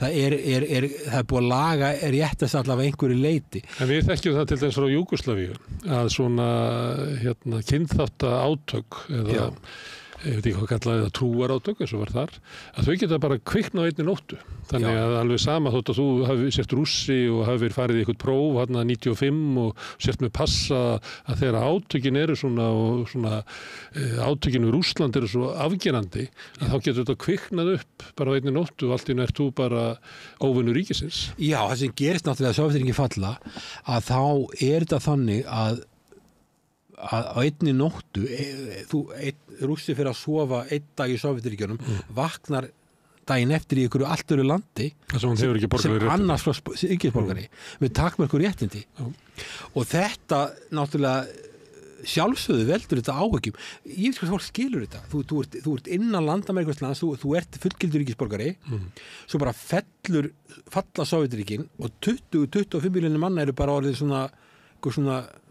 ekki alveg fólk. Við þekkjum þetta bara frá Júgóslavíu þar sem að þú gast verið Bosníu Serbi. Já. Þú bjóst þú ert Bosníumaður, býrðin í Serbíu, allt í nært þú bara orðin bara ógn við ríkið og þetta er út allt, þetta er í Serbar í Kosovo og við þekkjum þessi átök sem ekki orðið við talum ekki hérna í Serbar og Króatar. Þannig að þetta getur blossað upp og orðið að einhver hillingi það er ekki, þú er hætt á því að það gerist í Eystrasaltsríkjunum? Það er ennþá fólk þar hluti af þessum 25% sem að styðja Pútín sem að lítur á það að Rússland hafi fengið ósanngjarna meðferð Rússar hafi reiði við því að Rússar þeim hafi verið misrétti þeir hafi ekki fengið að njóta ég meina, þeir eru ekki, flestas fólk hafði ekki framlega glæpi. Það bara fættist á raungum stað, á raungum tíma. Það var ekkert á vígvellinum í seinni heimsstyrjöldinni. Það er alveg, þetta fólk er alveg mikil fórnarlömb eins og eistar og lettar og litáar sem að lentu undir Þýskalandi nasismans eða Sovétríkjunum. Og rússar í Úkraínu sem er náttúrulega sömu stöðu sem var bara eiginlega ákveðið, ég segi ekki kannski eitt í nóttu en með svona, næstu einari nóttu, að bara menning þeirra væri óæskileg. Bókmenntina þeirra mætti ekki lesa þær, að þeir væru orðnar útlent fyrirbrigði og þeir ættu að læra bara nýja menningu. Þess vegna voru það mistök þegar Úkraína verið sjálfstæð 91 að landinu var ekki breytt í alríkisstjórn sem færi með ykkur ákveðið málefni sem að Kiev réði en síðan fengi fólki þarna í austur og suður hlutanum og stærstu borgirnar til eins og svo Kharkiv, næstasta borgin og Odessa, stórar borgir Odessa, mikilvægasta hafnaborgin Rússar í meirihluta þarna. Og tölur rússneska, öll menning þessara borga rússneska, þú veist, það fer fram á rússnesku. Af hverju var ekki þessi skipt þannig að það væru svona local governments, bara í Bandaríkjunum, sem eru ríkin, sem ráða vissum hlutum og svo það alríkisstjórnin sem ræður einhverju fyrir allt ríkið. Bæði tungumálin viðurkennd. Já, tungumálin viðurkennd að sjálfsögðu. Og svo getið að þú vísar í Bandaríkina, það spænska viðurkennd tungumál í Texas. Það eru töluð eitthvað 200 tungumál í Bandaríkjunum og þannig að enskan svona samnefnari, en það mikið, eins og segir, mikið spænska, en bara í New York eru töluð 200 tungumál. En ég að tala að þú getur fengið aðgengi að opinberri þjónustu á því tungumáli. Já, það hefði átt að mínum dómi að leyfa þá og ég meina, það er ekki að tala sjálfa mig í því samhengi að síðasti sendiherra Bandaríkjanna í Sovétríkjunum, Jack Matlock, sem núna háaldraður en talar ennþá þessi mál, að það veri mikil mistök að skildi ekki hafa verið farin þessi leið, að það væru þessi oblasts sem eru kölluð ríki, kölluð states í Bandaríkjunum, kölluð oblasts í Úkraínu, fengi ekki meira sjálfstæði, þannig að þau gætu ákveðna hluti. Og það var náttúrulega mikið óréttlæti í því að þessu 20-25 milljónir væru orðnir annarklossu ríkisborgarar og þetta hefur valdið mikill reiði í Rússlandi og náttúrulega orkar mjög sterkt á Pútín og allar aðgerðir sem hann grípur til og það sem hann gerir og ég ætla ekki að fara að afsaka þessa innrás í 22. febrúar 2022 það var ólöglega aðgerð og hefði ekki átt að eiga sér stað. Það hefði bara raunverulegt fyrirbrigði og ég held til dæmis þegar fólk að velta fyrir sér sérstakri afstöðu Orbán til innrásinni í Úkraínu, þá vilja menn líta á að hans eitthvað kjöltur ekki Pútín og eitthvað fleira, en það náttúrulega þannig að það eru 200.000 Ungverjar held ég í Úkraínu og það mótar afstöðu Orbán að því fólki líður ekki vel ef þetta á að vera eitthvað þjóðríki Úkraínumanna og þeir verið allt í einu komin í eitthvað svona skilgreind sem eitthvað second class citizen Ungverjarnir þar, þannig að þetta er raunverulegir hagsmunir og afstaða svona þjóðarbrota eða ég veit ekki hvað að kalla þetta er ekki alveg þannig, við myndum líklega ekki nota það hugtak, en þetta er raunverulega hagsmunir stórra hópa fólks sem að geta lent í miklu vandræðum eða verður svona þjóðrækni spilgja þar sem á að breyta allir Úkraínu í þjóðríki Úkraínumanna eða Lettland og Ísland. Já, þannig að þú tekur Mið-Evrópu Ungverjalandi Ungverjaland gerir landakröfur á Rúmeníu og Rúmenía á Úkraínu og Pólland á Úkraínu, þetta er allt vers og gruss og eins og varst að benda að það búa minnst 200.000 Ungverjar í Úkraínu. Varandi Orbán, nú er held ég Ungverjaland að taka við forseta Evrópusambandsins og Orbán var núna nýlega fór til Úkraínu að tala friðarsamninga við Zelenski og náttúrulega Ungverjar hafa verið logandi hræddir út af þessu stríði líka því að þeir eru svo nálægt, þeir eru með austurlandamærið í landið og ég held að ég er ekkit aðdáandi Orbáns endilega og í mannréttindamálum ég ekki sammála í mörgu en þegar kemur Úkraínustríðin þá finnst mér hann vera bara raunsæismaður og hann þekkir þetta allt miklu betur heldur en til dæmis þeir sem er inn á Rauðraustu 25 utanríkisráðuneyti vita voða lítið þessi mál, hann þekkir þetta bara vegna mikils návís vegna þess að hann er með 100-200.000 að minnstakosti mann sem býr í þessu landi og þekkir þetta land og hann veit þegar ég talaði við á fyrir stríðið var í Ungverjaland að tala við fjöldamanns, ég var með erindið Úkraínu og ég var með erindum reynslu Norðurlandana af Evrópusamrununum og NATO, að þá sögðu þeir alveg leið Úkraína mun aldrei geta unnið Rússland í stríði og það raunverulega hætta ef það væri að gerast að þau myndi sprengja tactical nuclear weapon í Vestur-Úkraínu og þá væri þetta komið yfir Ungverjaland. Þeir hefðu mjög miklu áhyggjur af þessu og ég held að Orbán hafi alveg raunsæjar hugmyndir en þú veist alveg leið og þú verður að tala um það Úkraína getur ekki stríði og að það sé ekki til hernalaust á þessu máli og máli sé hættulegt, þá færið á þau eins og sem Orbán fær að þú sett eitthvað svona Putin puppet, þú sett bara eitthvað svona sett bara svona á vegum Putin og sett putinisti, en auðvitað það sem Orbán sagði um þetta mál og Ungverjar, þegar ég var að tala við þá, ég talaði við það sem núna yfir skrifstofu forsætisráðherra og ýmsa fræðimenn og sérfræðinga um þetta, þeir voru allir á sama máli og auðvitað það sem þeir sögðu var bara rétt og að rætast og nú Orbán að reyna að finna einhverja lausn til þess að leysa málið. Ég veit ekki hvort að hluta þeim pakka geti verið að Úkraína fá að fara inn í Evrópusambandi en ekki NATO, eða hann með einhverjar hugmyndir. Og staða hans, hvort að geti gert eitthvað, kannski fyrir einhverjum hálfu ári eða heilu ári, þá myndum við segja sér svo að það alveg sama hvaða leik Orbán ætlar að spila á sviði Evrópu, það mun enginn fylgja sér hann. En núna náttúrulega margt að breytast í Evrópu eins og þingkosningarnar í Frakklandi og það möguleiki á því að Orbán geti myndað einhver svona bandalaga á milli Meloni á Ítalíu og Le Pen í Frakklandi til þess að knýja á einhverja ólíka afstöðu.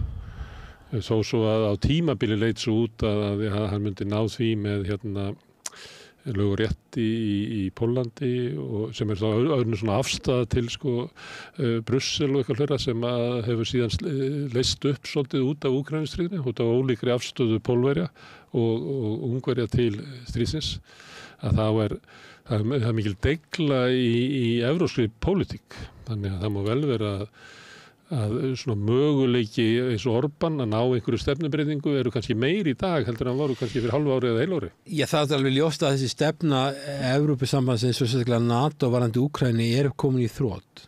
Það verður að koma einhver breyting. En það, eins og til staðinni í dag, þá eina sem getur gert þegar Úkraínu blæði algjörlega út. Og einhverju tímapunkti þá bara þessi svipa ég var að tala áðan um Bandaríkin. Stundum það þannig að þó svo að séu ljóst að stefna gengur ekki upp.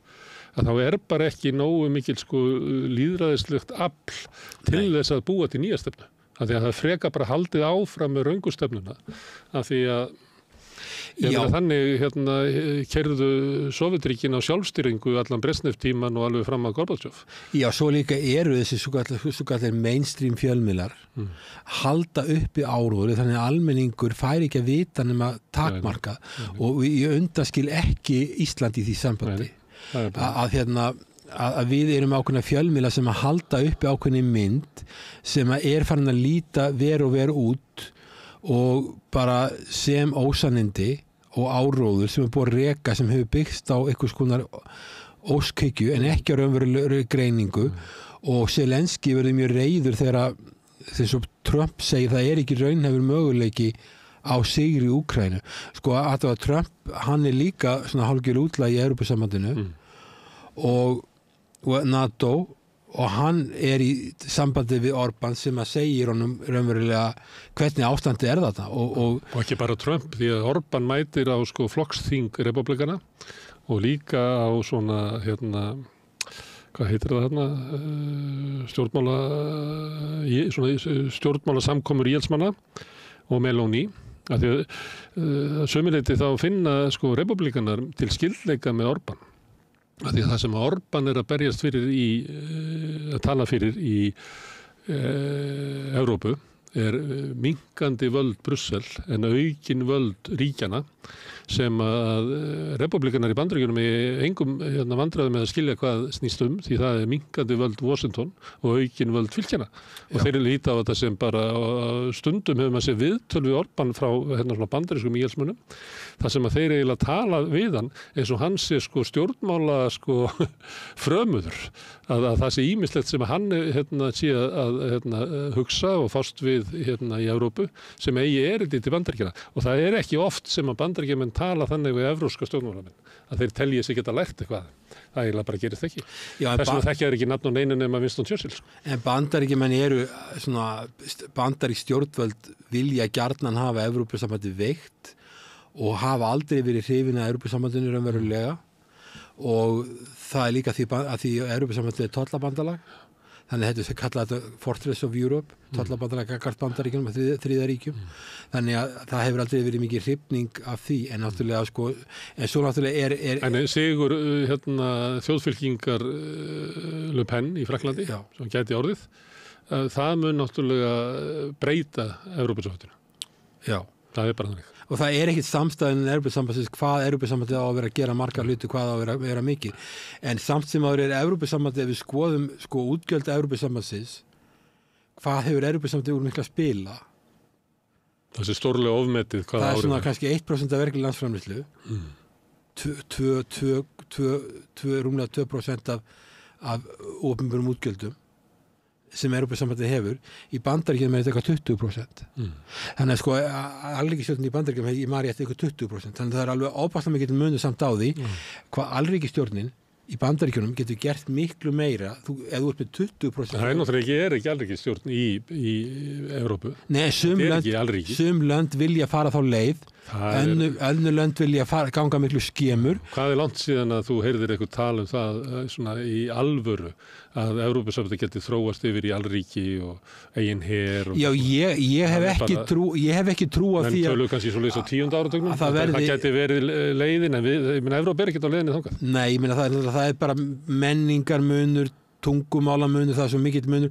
Það er bara engin pólitísku vilji til að fara það leið. Lönd eru með mismunandi kerfi, mismunandi hagsmuni, þannig að ég hef ekki trú á því sjálfur, en það er til aðila sem hefðu viljað sjá þetta að gerast, en ég hef ekki trú á því og það sem Evrópusambandið hefur úr að spila er bara svo lítið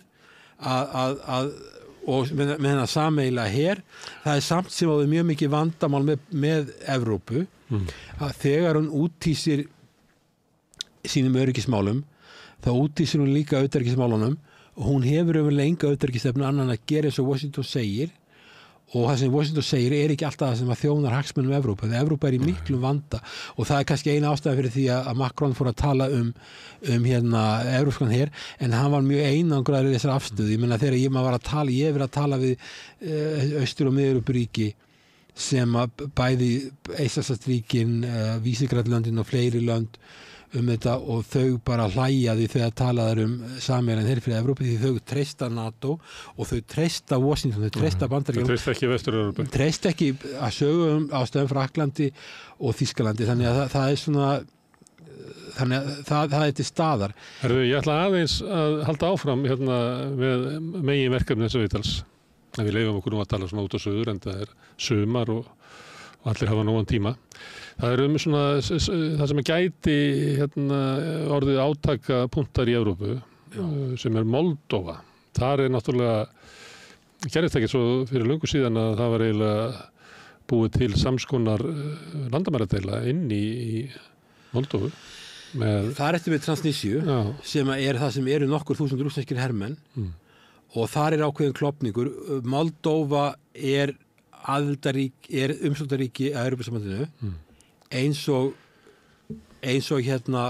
Úkraína og væri viðráðanlegri hluti en fyrir Úkraínu fyrir Evrópusambandið að taka inn að þetta er svona minna dæmi og þetta er land sem er að fá tölur aðstoð frá Eystrasaltsríkjunum og þannig að en þeir eru ekki umsóknarríki af NATO.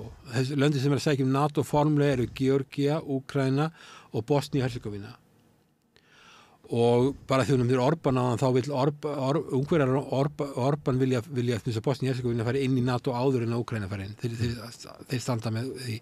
En það allavega, Moldóva er í mjög viðkvæmri stöðu þarna með þennan rússneska klofningsland þarna eða fylki sem að rússar ráða og svo er Moldóva alveg rétt við Odessa. Þetta er alveg rétt við Svartahafið.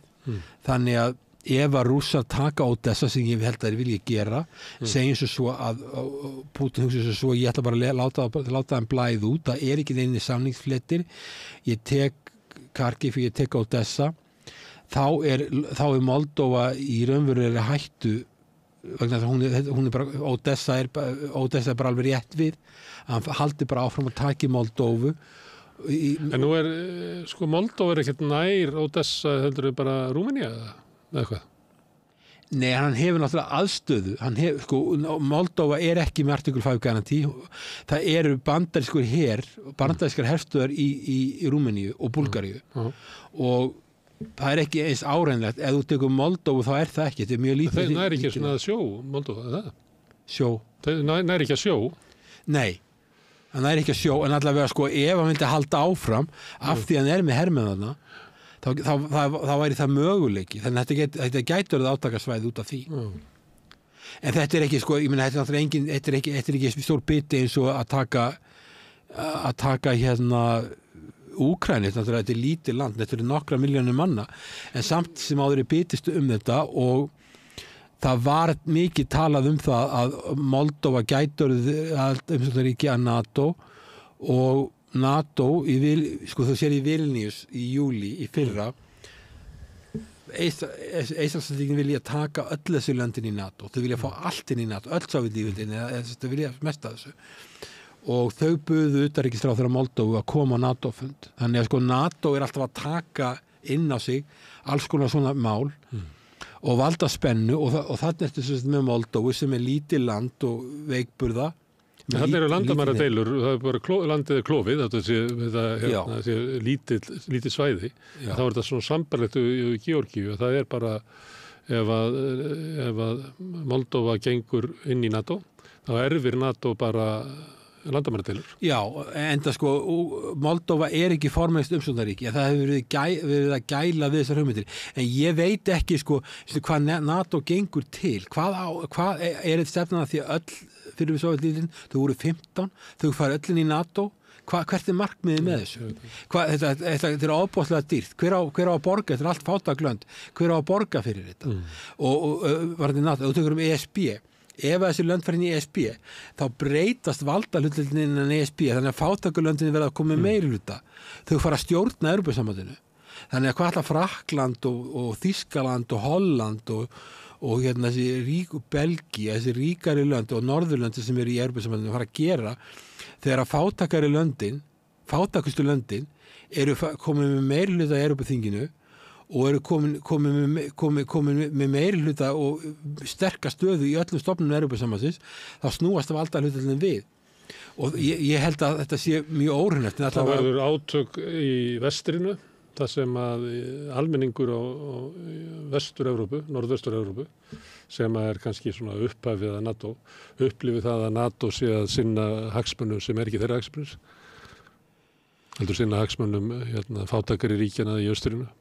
Já, þau eru þarna með eins og sko við sjáum bara það ef þú skoða hvaða lönd eru það sem er að borga 2% eða meira að verkri landsframleiðslu til NATO eða til varnarmála. Það eru nágrannaríki Rússlands. Það eru nágrannaríki Rússlands allt saman nema Grikkland, af því þeir eru óttast Tyrki og svo Bandaríkin eru þetta stórveldið númer 1, þeir vilja halda sinni stöðu og svo Bretland er líka undir þessum tegning, en öll önnur tilvik eru lönd sem eru með landamæri við Rússland, þau fara í þetta, hinn löndin eru rólegri og náttúrulega eins og við eru langt í burtu frá þessu, höfum aldrei verið í nefninsesskun deilu við Rússland, eru með allt aðra hagsmuni og þarna eru hagsmuni áreistrar, en núna er stefna sem þú að fara í þessi 2% og helst 4%, og þá kallar það á grundvallarbreytingar í varðandi heilbrigðis- og menntamál og innviði í þessum löndum, þá eru kannski Evrópa komin í það ef þetta verður svona, sem ég er ekki að segja verði,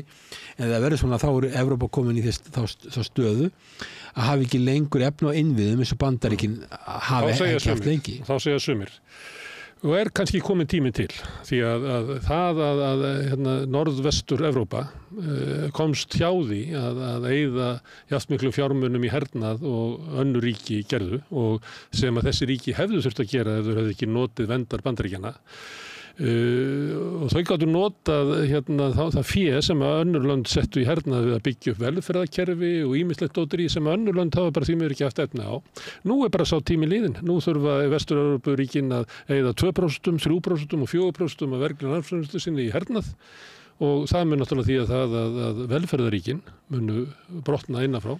Þessar peningandur eru teknir. Já, því ef þú tekur Þetta hef ég heyrt svona hægri menn í Bandaríkjunum og í austrinu bara halda fram. Ef þú tekur Evrópusambandið og Evrópusvæðið þá þetta orðið mjög skuldugt. Skuldahlutfallið er mjög hátt, þar með hjá stærstu ríkjunum. Það er mjög lítill hagvöxtur í þessum löndum. Þeim hefur yfirleitt gengið kannski betur en við að ná, tökum Íslandi, berum saman Evrópusambandið og Evrópusvæðið við okkur. Tökum Evrópusvæðið bara.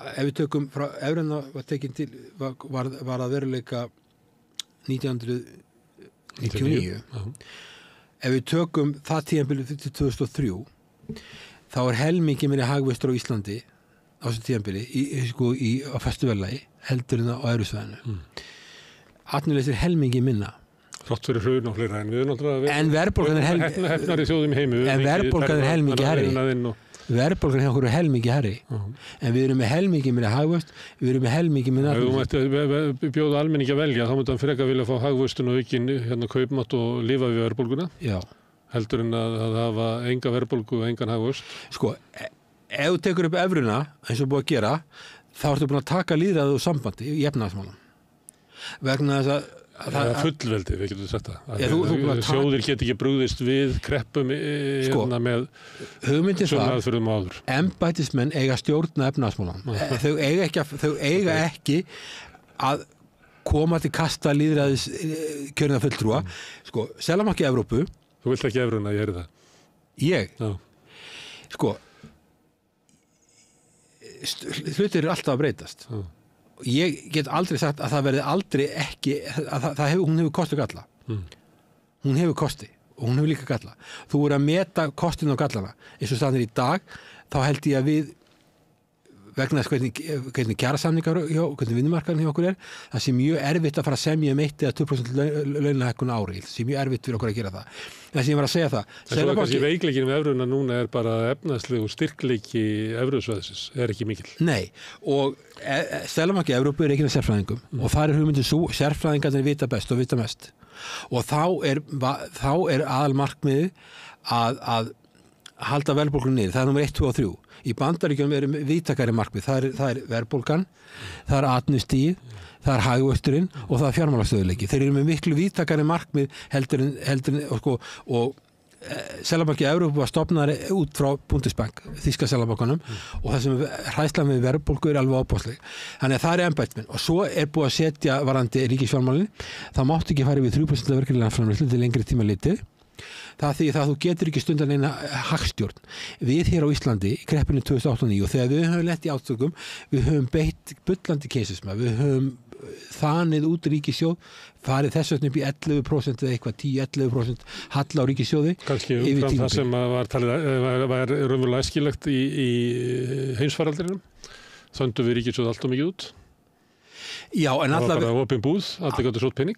Já, allavega er það þannig að við höfum beitt ríkisfjármálunum þannig út frá lýðræðislega, en ef þú ert komin í 3% bara, þá hefur þið mjög lítið svigrúm til að beita, þá eru þið að vera tilbúin að sætta þið við miklu meira atvinnuleysi og lægri hagvöxt yfir löng tímabil. Ég hef ekki, Íslendingar hafa mjög lítið þolgagart atvinnuleysi.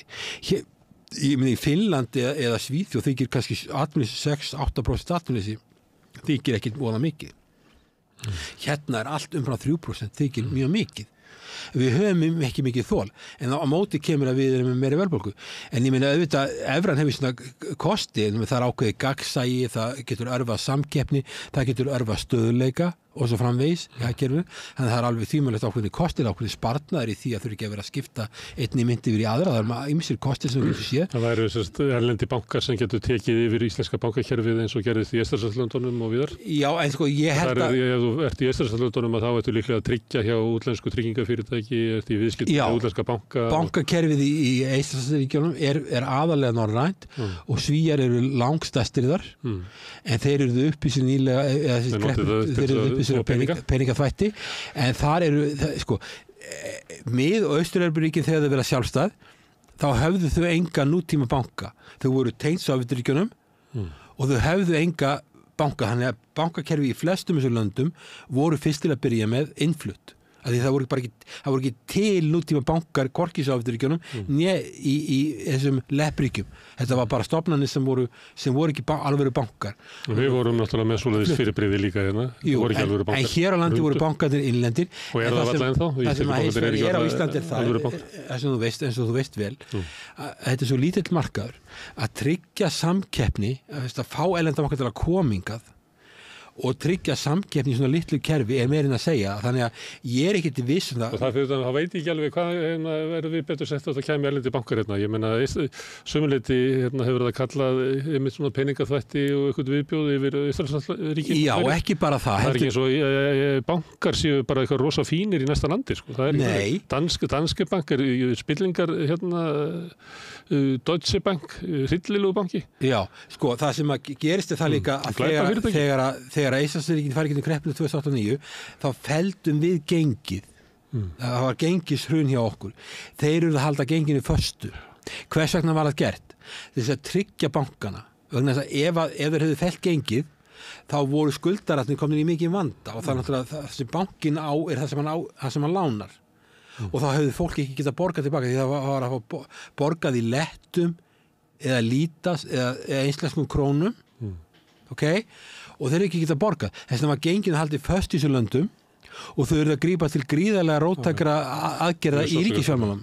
Þannig að það var mjög slæmt, þannig að það hafði miklar afleiðingar og í kjölfar þess var mikill fólksflótti. Þannig að ef þú ert með erlent bankakerfi þá ertu með bundnar hendur. En ég er ekkit viss um það að þó að Íslendingar verðum með erlent bankakerfi og þó við tekjum upp evruna, að þá tækist okkur að tryggja þá samkeppni í okkar hagkerfi að við gætum raunverulega séð einhverja vaxtalækkun sem væri þannig að við værum að koma með útlandsvexti eitthvað svipað á Þýskaland. Svo erum við ekki þeirri sömu stöðu og mörg lönd sem að eru veik eða fátæk eða sem að er að kalla til sín erlenda fjárfestingu. Okkur vantar enga peninga til þess að gera hlutin í Íslandi. Við höfum nóga peninga og það að við þurfum að kalla eftir ykkur erlendi fjárfestingu er eiginlega bara kannski áttið að við þegar við vorum að fá Ísal hérna á 7. áratugnum. En það er ekki þannig að Íslendingu vanti fjármagn til þess að framkvæma. Nei, það sko, Eystrasaltsríkin og erlend fjárfesting er þannig að þóttu þú fáir hérna $1 milljón að þá kemur hún inn vegna sem hún ætlar að ná að taka út $2 milljardar Já, ég meina, ef þú fjárfestir þá gerur það, þú ert ekki að gera eitthvað góðgerð, þú vilt hafa arðsemi en ég meina... Það sem er fáránlegt fyrir Íslendinga að vera að leita erlendir fjárfestingu er að við höfum nóga peninga sjálf til þess að framkvæma því að erlenda fjárfestingi verður þannig að það verður teknir peningarnir út úr hagkerfinu á endanum. Já, en ef þú tekur lönd eins og Íslandsríkin sem voru hluti Sovétríkjunum, þau voru að fara í gegnum tæknibreytingar og tæknibreytingar það koma í gegnum einkagerann og oft í gegnum erlend fyrirtæki. Þeir höfðu ekki bankarnir, það var gallið við og þeir tóku bankarinn því að þeir höfðu engan út í það bankar. En við tökum eina erlendu fjárfestingu sem kannski mest erlenda fjárfesting sem við undanförnum árum, sem hefur verið fjárfesting norðmanna í fiskeldi. Já. Þeir koma með sína tækniþekkingu. Það er ekki svo tækniþekking að við eigum að gefa þeim alla firðina hérna, hún sé svo mikils virði og við séum svo miklu vitleysingar að við getum ekki ræktað fisk. Já. Þetta er bara fráleitar hugmyndir sem eru einhverja leifar af einhverjum eldri tíma að við þurfum erlenda fjárfestingu til þess að örva atvinnulíf á Vestfjörðum. Já, nú ertu komin á síðan sem að þú er sérfræðingur en ég ekki. Já, ég ætla hérna að draga því annað. Við sleppum því að tala um mögulega hérna stjórnarskipti í í Hvíta-Rússlandi. Sleppum því. Við erum búin að tala en það var Rose Revolution átt að vera í Georgíu og svo var líka bylting í Úkraínu. Já, og ég meina ég held að Þórdís Kolbrún hafi farið til Georgíu í vonum að það getur orðið hvati til einhverja byltinga þar. Ef það er bylting í Hvíta-Rússlandi, hvaða ósköp eru það? Þá ertu komin, þetta er alveg í bakgarði Rússlands Ég held að við myndum fá Sýrland. Og það er bylting þar. Við myndum fá Sýrland inn í miðri Evrópu. Já, sko það er alveg skelfilegt. Þannig að sko, og Lukasjenko, hann var með þá hugmynd að fara að dreifa svolítið, vera í viðskiptum við Vesturlönd og líka Rússland, sko. En núna er hann alveg einangrar, hann er viðskiptaþvinganir eða viðskiptabanni, hann snýr sér bara Rússlandi. En sko, ef að komast að byltingu þar sem myndi koma á einhverjum gríðarlegum óstöðuleika sem myndi geta, ef hefði svipuð áhrif eins og í Rússlandi, það er alveg skelfilegt ef það er því. Já. Þannig að við, þolum við kannski ekki meiri átök og þannig að við bara vonumst til að finnist bara einhver þægileg lausn á hvíta Rússlandi. Eða Já, sko, Hvíta-Rússland þarf að fá að þróast í friði. Ég held að svona bylting eins og varði í Úkraínu eða sem var reynt í Georgíu væri ekki mjög heppilegt. En svo eru líka önnur svæði sem eru innan NATO líka sem eru ákveðin hægt. Ég ætla að draga það eiginlega því að við erum að tala svolítið um Svartahafið og Rússland er veikt vegna aðgengi að sjó. Það er Svartahafið sem hafa og Úkraínustríðið tengist því. Svo er það Eystrasaltið þar sem eru núna gengur 2 ríki inn í NATO. Já. Bara fyrir skömmu síðan og Rússland reitt eftir og þeir þurfa að sigla þarna einhvers staðar. Og svo erum við norðurslóði sem að tengjast Íslandi svona að einhver leiti, sömuleiti ef að Íslendingar reynt að spila svona pólitíska stöðu þar og ég meina Ólafur Ragnar lagði mikla áherslu á það að búa til hann og forða því. Ef maður myndi reyna að ummorða sko hvaða stefnu Ólafur Ragnar hafði, þá var það að reyna að forða því að norðurslóður yrðu átakasvæði. Og þess vegna þyrftum við að hafa eitthvað ráð og allir getur talað við alla. Nú er það bara allt upp í loft, þannig að það er möguleiki á því að þessi sýn sem að ég held að margir á Íslandi hafi deilt með Ólafur Ragnari að með því að vinna friðsamlegri uppbyggingu einhverja samskipta á norðurslóðum að þá geti það orðið lyftistöng fyrir Ísland að þannig myndi auka samgöngur og annað slíkt.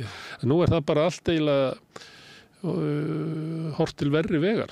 Já, það var eiginlega samstæða meðal stórveldana að halda norðurslóðum utan við þessi átök.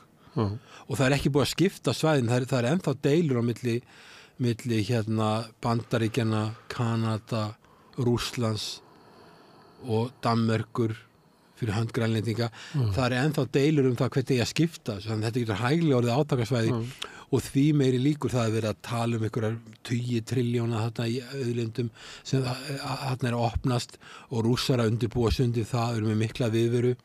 Við höfum ekki, eftir sem ég best veit, þá höfum við ekki aðganga réttindum við Norðurpólinn, en við höfum réttindum Norðurslóðum, við erum náttúrulega með gríðilega stóra efnahagslögsögu, þannig að við höfum hagsmuni að þessu. En þarna, það var eiginlega svona talað um það lengi vel að þessi svæði yrði haldið utan við stórveldapólitík, en nú er það að fara að breytast. Og þarna getur, þegar svona miklar auðlindir eru í húfi, þá getur að hæglega orðið stríð þarna. Eins og líka bent á sko, ef að Georgía og Úkraína hefði farið í NATO, þá er bara Rússland eftir í Svartahafið. Staðan er þannig í Eystrasaltinu að bara Rússland er það eina sem er eftir sem er ekki NATO og svo ertu komin með sömu stöðu í norðurslóðum og þetta ég er ekkert að segja þetta þetta er orðið svona, þetta með valda spennu og þetta er eina ástæðan fyrir því að Kínverjar eru farin að skilgreina sig sem near Arctic state þó þau séu langt frá norðurslóðum. Og Ólafur Ragnar var nú svolítið svona hleypaðum inn í svona sinn plattform og tók þátt í þessu og eina rökunum voru að Himalaya væru sko 3. póllinn út af svona bara ís og jöklum og öðru slíku með því þessu.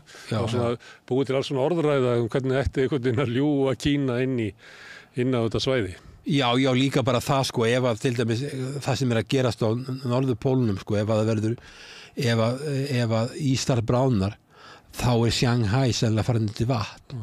Þannig að ein röki sem held ég að Ólafur Ragnar hafi notað að Kínverjinn kemur þetta við að því leyti. Það kemur náttúrulega öllum heimsbúum við sko. Já, en er ekki bara viðurkenning hjá Ólafur Ragnari að þú gerir engin stór samkomulag í heiminum í dag nema að hafa Kína við borðið? Nei, sko Kína náttúrulega er land sem er vantar siglingaleiðir og þeir vantar auðlindir og þeir nota Rússland.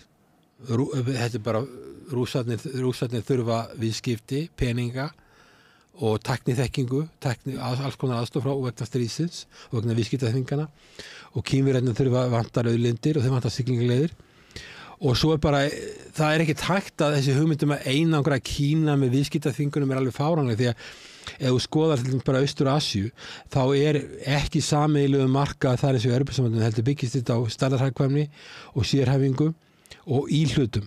Það að segja sko að ef þú ert að tala tölvuna sem þú fyrir fram að þig eða snjallsíma eða eitthvað þá Asía skipul og þannig að fyrirtækin að sérhæfa sig í íhlutum og sem sett saman oft í Kína og sérhæfingin svo mikil og stærðarhagkvæmni svo mikil að það ekki hægt að einangra Kína í nútíma hagkerfi. Það ekki mögulegt enda í Austur-Asíu eitt stóra vandamál Austur-Asíuríkjana að þau eru þannig að þau eru háð Kína í utanríkisviðskiptum og þau eru háð Bandaríkjunum í öryggismálum. En varðandi Kína, mér finnst alveg eðlilegt að Kína og Rússland myndi bandalag á norðurslóðum. Og Vesturlönd hefði alveg átt búast við því, alveg svo gott búist við því að þetta stríðið Rússland myndi því að það að Íran og Norður Kórea og Rússland fer að vinna saman og nú jafnvel Rússland að hjálpa Íran jafnvel með kjarnorkuvopnaprógrammið sem þeir eru með þess að framvegis. Þannig að sko þetta hefur margháttaðar afleiðingar. Og það sem að gerist náttúrulega við breytinguna í heimsmálunum á undanförnum árum og með vaxandi hraða að það verða til fleiri pólar og það líka verður til meiri spenna og það kannski ástæðan fyrir að við erum að trilla yfir Georgíu og Moldóvu og Norðurslóðir og Eystrasaltslöndin og stöðu minnihluta inn í þessu löndum að í slíku ástandi að þá allt orðið svo eldfimt að það getast brotist út átök mjög víða og það sem að gerist líka í margpóla heimi að segjum að við séum einhvers staðar í einhverju landi, í einhverjum átökum að við getum fundið okkur bandamenn eða bakkjarla á fleiri en einum stað. Já, menn þarf að safna liði. Já, safna liði. Já, og ég held að við getum hort á það til dæmis víða í Afríku að það ekki að fækka stríðunum í Afríku í margpóla heimi, þeim fjölga. Já, við erum ekki svo mikið, sko við hér höfum minni samúð með því sem að gerast á Gazasvæðinu heldur í Úkraínu og ennþá minni samúð með því sem að gerast í Afríku. En það alveg ljóst að það verið og þess að maður spyrir NATO á hverju NATO að stækka svona mikið og á hverju þarf að vera að bjóða Japan og Suður-Kóreu og Ástralíu og Nýja-Sjálandi og NATO fundi. Það verið að mynda svona balancing coalition gegn Kína. Sko. Þú komið með BRICS, löndin þau verið að þjappa sig saman og sjá ógn og þá byrja Bandaríkin að þjappa sig saman og þá NATO og þá hugmyndin svo því þarna í Evrópu þau getið ekki varið ykkur. Þau eru algjörlega háðir okkur og eins og staðan í dag með Evrópa getur vel ekkert sagt við Bandaríkin í dag. Ég meina Evrópa eru logandi hrædd við það að Trump til dæmis bara dragi tilbaka hernaðarstuðningin, taki þessu öryggisreglur í burtu sem á að vera gerir hvað sem fyrir þau en Bandaríkin að mynda svona balancing coalition gegn uppgangi Kína og þessara landa sem í kringum Kína og Rússland. Það sem að gerast og við erum að draga okkur inn í það eins og hefur verið dregið inn í alls konar hluti. Það eitt sem að því að ég hef nefnt Þórdísi Kolbrún nokkru sinnum sem að kallaði tilbaka sendiherrann frá Moskvu, mætti í mótmæli í Georgíu og hefur verið svona eiginlega fremst og ég nefni hana því að það eins og Sjálfstæðisflokkurinn hafi falið henni algjörlega að stýra utanríkismálum og ég veit að það svona óánægja inn í Valhöll með það, finnst utanríkisstefna hennar oft sérstök. En það eitt sem að dæmi afleiðingarnar af þegar að stjórnvöld taka svona línuna bara frá Pentagon og það var þegar að Þórdís Kolbrún var utanríkisráðherra, það var hún í dómsmálaráðuneytinu þegar var tekin ákvörðun að veita öllum sem að hinga komu frá Venezuela sjálfkrafa 4 ára dvalarleyfi og viðbótarvernd sem flóttafólk sem að var þá eina landið í heiminum sem að Ísland hafði þessa afstöðu til. Seinna var Úkraína tekin inn og þá var það 3 ár. Þannig að þetta var mjög sérstök aðgerð sem að spilaðist, var bara hluti af einhverjum leik sem að bandaríska utanríkisþjónustan og leyniþjónustan var að leika í tilraunum til þess að búa til valdaránin í Venezuela.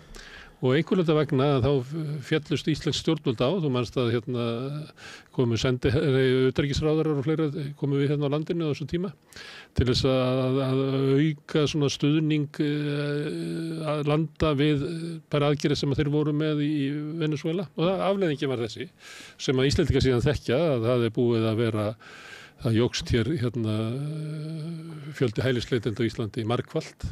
Og allt í einu eru málefni hælisleitenda orðin kannski meginmál í íslenskum stjórnmálum. Við erum að tala gríðarlegan kostnað út af þessu og hefur svo stórkostlegar afleiðingar. Ákvörðun sem að meikar engan sens út frá svona íslenskri sjónarmiðum. Já. Að allt í einu sé pikka út eitthvað landi í Suður Ameríku sem að íbúinni þar eigi að búa við svo hörmulegar aðstæður að þau hafa hér bara opið. Og ég held að við sem ekki ennþá múin að býta hvað segir maður, höfðu að skömminni með þetta, að því að það að fara að líða þeim tíma að fólki sem að fekk viðbótarverndina, þessi 4 ár að vera liðin, og það má vel vera að Íslands stjórnvöld taki þá taki þá ákvörðun að senda fólki bara fyrir heim. Það næst heldur aldrei neinn umræð þetta mál á Íslandi vegna þess að forsenduna fyrir því að við getum ekki haft þér upp á borðinu, við getum ekki horfst í augu við þar. Það alltaf verið látað eins og það hafi verið áfrýjunarnefndin sem að allt í einu opnaði fyrir fólk frá Venezuela sem var alrangt. Áfrýjunarnefndin benti Útlendingastofnun á að þau gæti ekki breytt stefnu á þess að hefði efnahagslegar forsendur fyrir því. Ákvörðunin var tekin í Útlendingastofnun undir blessun dómsmálaráðuneytisins. Það er ekki fræðilegu möguleiki á því að Útlendingastofnun taki þessa ákvörðun á þess að fá blessun ráðherrans og sá ráðherra sem að tók þessa ákvörðun var Þórdís Kolbrún. Já, nú þekkir þú þetta mál Venezuela miklu betur en ég, en varðandi utanríkismálum sem hún stýrir núna, þá finnst mér núverandi utanríkisstefna Íslands miðast svolítið við eins og við séum Bandaríkin. Við erum að tefla eins og við tölum að Úkraína á að vinna stríðið, við víkjum út frá því sem var grundvallar, var skilyrt þegar við gengum í NATO, við erum farin að fara út úr því, við erum farin að gefa í skyn að það sé okkar skylda að aðstoða lönd sem ekki í NATO allt í einu og þá vakna spurningar taka þátt í mótmælum í Georgíu. Já, Úkraína, þá hvað gerum við ef allt fyrir á vestavegi Moldóvu, eigum við þá að því það er ríki sem hefur verið að senda utanríkisráðherra NATO funda allavega eitthvað, eigum við þá að fara aðstofa þó við séu ekki í NATO af því að NATO, hvað kemur ef Georgía, já, það verður eitthvað upplöst þar, eigum við þá að fara aðstofa þá eins og Úkraínu, hvað með Hvíta-Rússland, við erum að breyta í grundvallar atriðum málum, þess að við erum alltaf komin með alls konar skyldur sem eru utan NATO en eru gerð af því að við erum í NATO og þetta eru, ég meina, 25,5 miljardar sem eru talað í þessu samkomulagi sem Bjarni undirritaði með Zelenski. Já, meina, hvar á þetta enda? Það er búið að skapa okkur fordæmi og það er búið að brjóta þá reglu að við séum í borgaralega hluta NATO og setja okkur í hernaðarlega hluta NATO og það er eins og ekki búið að hugsa eitt að þessu. Það er bara eins og haukarnir í Pentagon hafi tekið yfir íslenska utanríkisstefnu. Vinna stríðið við Úkraínu, það er eitthvað sem maður skilur ekki, við erum vopnlaus þjóð og það er líka eins og það að við getum ekki Bjarni, Bjarni Benediktsson 1949, hann talaði bara, ef þú lest ræðina, hann talaði bara út frá hagsmunum Íslands, hann talaði bara Íslands eins og það er. Þannig er náttúrulega á utanríkisstefnu allra landa að vera rekin út frá hagsmunum viðkomandi ríkis. Já, út og hann gerði bara grein fyrir stöðu Íslands og hún væri mjög sérstök og mér er svo sérstök að hann taldi að það verið hæpið Íslands að gangi í NATO en hann fjælst á það að því það var bara beðið það því að vegna þess að við sagt bara lega landsins þannig að ef við komum ekki í NATO þá erum við bara í hættu út af því að þið eruð varnarlaus og hann gerði það en mér finnst núverandi fór sem hann tala bara eins og við séum það sé bara búið að tekið stefnan frá já, eflaust frá Washington sem er út frá þeirra sjónarhorni getur verið alveg rökleg en fyrir okkur allt önnur og það er eins og séu búið að afskrifa það að við getum eins og Bjarni gerði á sínum tíma sagt að við erum aðilar og við getum tekið þátt og við getum skaffað við getum komið með eitthvað en við höfum samt ákveðna sérstöðu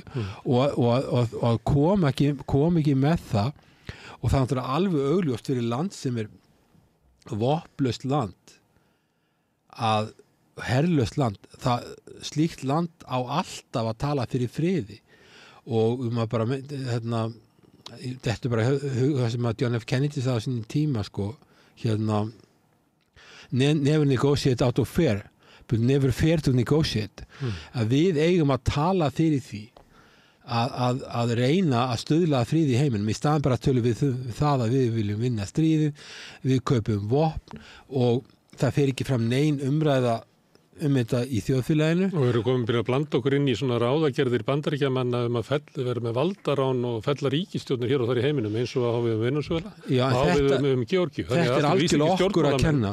Byrjar að blanda sér inn í sko sem að bara enginn ætti að koma nálægt. Nei, en þetta er það sem ég að segja við þig, það sem gerist það þegar þú ert með utanríkisstefnu, þú ert með öryggismálin í höndum annars ríkis, þá ferðu að gera hluti sem ríki biður og ef þú bara horfir á Norðurlöndin þá grunar mig að þau séu að gera ýmsa hluti sem þau myndi ekki vilja að gera en þau gera þetta af því þeim er bara sagt ok, ef að þið ekki gerir eins og þetta eins og við erum að segja, ef þið gerir ekki svona þá er ekki þessi öryggisregli farin ef þú ert Bandaríkin og þú ert búin að eyða 4% af verkefni landsframleiðslu til hernaðarútgjalda búin að gera það í mörg ár þú ert komin í þá stöðu að innviðirnir í landinni hafði orðið lélegir og það er líka velferðarkerfi sem var aldrei norrænt eða evrópskt velferðarkerfi sko. Evrópa er alltaf miklu meira sósíal Bandaríkin er miklu meira svona frjálshyggju dæmi sko, það er alltaf verið það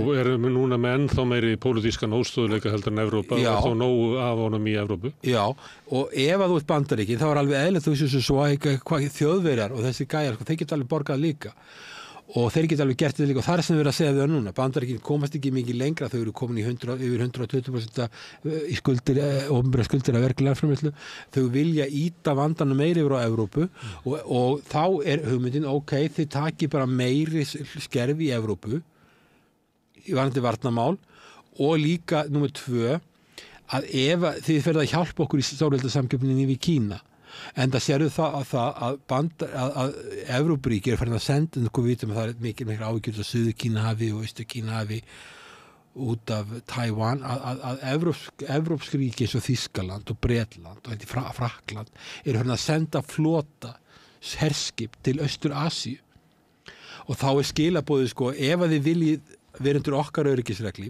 og ef ég er Bandaríkin þá myndi ég gera þetta svona ég myndi bara segja við það ok við erum að vera að borga 4% öll þessi ár við getum ekki haldið þessu áfram þið hafið alveg efna að auka við ykkur og ef að þið viljið hjálpa okkur þá hjálpið þið okkur líka í stórveldasamkeppninni í Kína. Það enda náttúrulega bara með hörmungum fyrir Evrópu því að Evrópa verður náttúrulega bara að móta sína eigin öryggis Já, en þú varst að segja á þann að þú vildir ekki evrópskan her Hvað sé ég að segja það? Sameinaðan evrópskan her. Já, ég meina, ef Evrópa þarf að vera þessi sjálf, Ég benti bara á það að það hefur enginn tekið undir þær hugmyndir sem að voru kannski orðaðar hérna á 10. áratugnum. Það voru enginn tekið undir þær. Macron hefur talað þetta, en það var spurningi sko, ég er alveg sammálaður að hvernig á það að gerast? Segjum eins og að við segjum við getum ekki verið undir öryggisreglu Bandaríkjanna, við verðum að vera með okkar einu öryggisstefnu því að okkar hagsmunir er ekki þeir sömu. Okkar hagsmunir Kína í Evrópu er ekki endilega þeir sömu Bandaríkjanna. Okkar hagsmunir Rússlandi er ekki þeir sömu og okkar sko, þannig að viðskiptahagsmunir eru allt öðru í vísi. Þannig að það þýðir að ef við ætlum að fá að reka okkar hagkerfi og viðskipti með þeim hætti sem við viljum þá sem er bara best fyrir okkar íbúa þá þurfum við að taka meiri ábyrgð á okkar öryggismálum og þá er spurningin hvernig það verður gert. Ég vil bara að fólk fara að ræða út frá þessu ekki endilega með þeim þröskuldi að ég verði fyrsta samþykja evrópskan her til þess að fá að ræða þetta. Ég get að segja að það verði endilega lausnin að það verði sameiginlegur evrópskur her. Það er bara, ég held að sé bara orðið mjög áreiðandi fyrir Evrópu að greina sjálf eigin öryggishagsmuni og líka horfast í augu við að það eru ólíkir hagsmunir þeirra sem er í austrinu og þeir sem er í vestrinu í Evrópu. Og móta eigin stefnu því að ég held að hitt geti bara kallað hörmungar yfir álfuna ef við ætlum að láta Bandaríkin fíbla Evrópu í átök við Kína í Suðaustur-Asíu og þannig að öll þessi svæði sem við erum búin að vera að fara yfir séu bara eldfim og púðurtunnur innan við Evrópu. Enda líka sér það þegar það kemur að stekkur NATO sem verður hluti, allavega stór hluti ástæðan fyrir við erum í þessari stöð í dag, að þar eru Evrópuríkin með aðra skoðanir í Bandaríkin og sérstaklega ertu með að tala Þýskaland og Frakkland og slík ríki, þau vildu þetta ekki, það eru önnur lönd sem Bandaríkin réðu sko. Þau réðu og þau höfðu Pólland með sér, þau höfðu Eistland, Lettland og Litáen með sér og önnur lönd svona sögðu ekki mikið, Frakkar og Þjóðverjar voru algjörlega á móti. Þarna eru mjög ólíkir hagsmunir sem eru og eitthvað sem leiddi til ófarnaðar og ófyrir sjáanlega Sá ófarnaður er að draga Evrópu niður miklu meira heldur en að þetta hafi ekkur áhrif á Bandaríkin. Úkraínustríðið hefur ekkert sérstök áhrif á Bandaríkin. Það er svona einhver fjárútlát og það hefur miklu minni áhrif. En Þýskaland er bara dottið ofan í efnaðslægð. Enda þessi vopnakaup skilst mér síðast sem að fóru fram, þeir peningar verða eftir í Bandaríkjunum og það eru alls konar sögur sem að maður heyrir sem ég er erfitt að meta. Lindsey Graham sem að er öldungadeildarþingmaður í Bandaríkjunum, það er alltaf svona skrautlegur sem að segir. Maður veit ekki hvort að maður taka marka á honum eða hvað þetta er sem ekki voru út úr honum. Já, ég meina þetta er öldungadeildarþingmaður í Bandaríkjunum. Ég meina, öldungadeildar 100 þingmenn, þetta er mjög valdamikil stofnun og virðingastofnun. Hann sagði það ástæðan, hann talaði það að við hefum ekki efna á að tapa stríðin í Úkraínu vegna þess að í Úkraínu með sætu á auðlindum sem væru metin 10 til 12 triljónir dollara eða íslensku biljónir dollara. Svo slórur upp að þeirra. Já, þá er við að tala það þannig að Bandaríkin, auðvitað er þetta viðskiptahagsmunir líka en ég meina í Úkraínu þetta stríðastræði er í Evrópu en ekki í Bandaríkjunum. Þeir eru langt frá þessu og þeir eru að selja vopn og eitthvað sem vopnum, eitthvað 28 milljarðar sem fóru á þessum 60 miljónum verða bara í að byggja upp hergagna eina Bandaríkjana og vopni verða eftir til að fylla upp í þær byrðir sem voru sendar til Úkraínu. En þetta var kannski ekki svo mikið sem Úkraína var að fá. Þannig að og staðan fyrir Úkraínu er algjörlega vonlaus og svo kemur Biden er ekki með neina sigurlausn. Það er ekkert verið að reyna að semja frið og Trump ætlar að leysa þetta mál á einu sólarhring. Það veit engin hvernig það á að gerast. Nei. Og það er engin samstæðan það hvernig það getur verið leyst og niðurstaðan er svo að Úkraína bara blæðir út og Evrópa er síðan rekin áfram í að herrvæðast. Sem mun hafa miklar afleiðingar á samfélögin og samfélagsuppbygginguna, mun skaða velferðaríkin og valda pólitískur upplausn sem að kannski það hlálegast af öllu er að það eru þau stjórnmálaöfl sem helst voru litin sem bandamenn Putin og ekki þá bara bandamenn í heimsvalda pólitíkinni, heldur bara bandamenn svona hugmyndur það hvernig byggja þetta upp samfélag, hvað væri virði í samfélaginu og hvað ekki.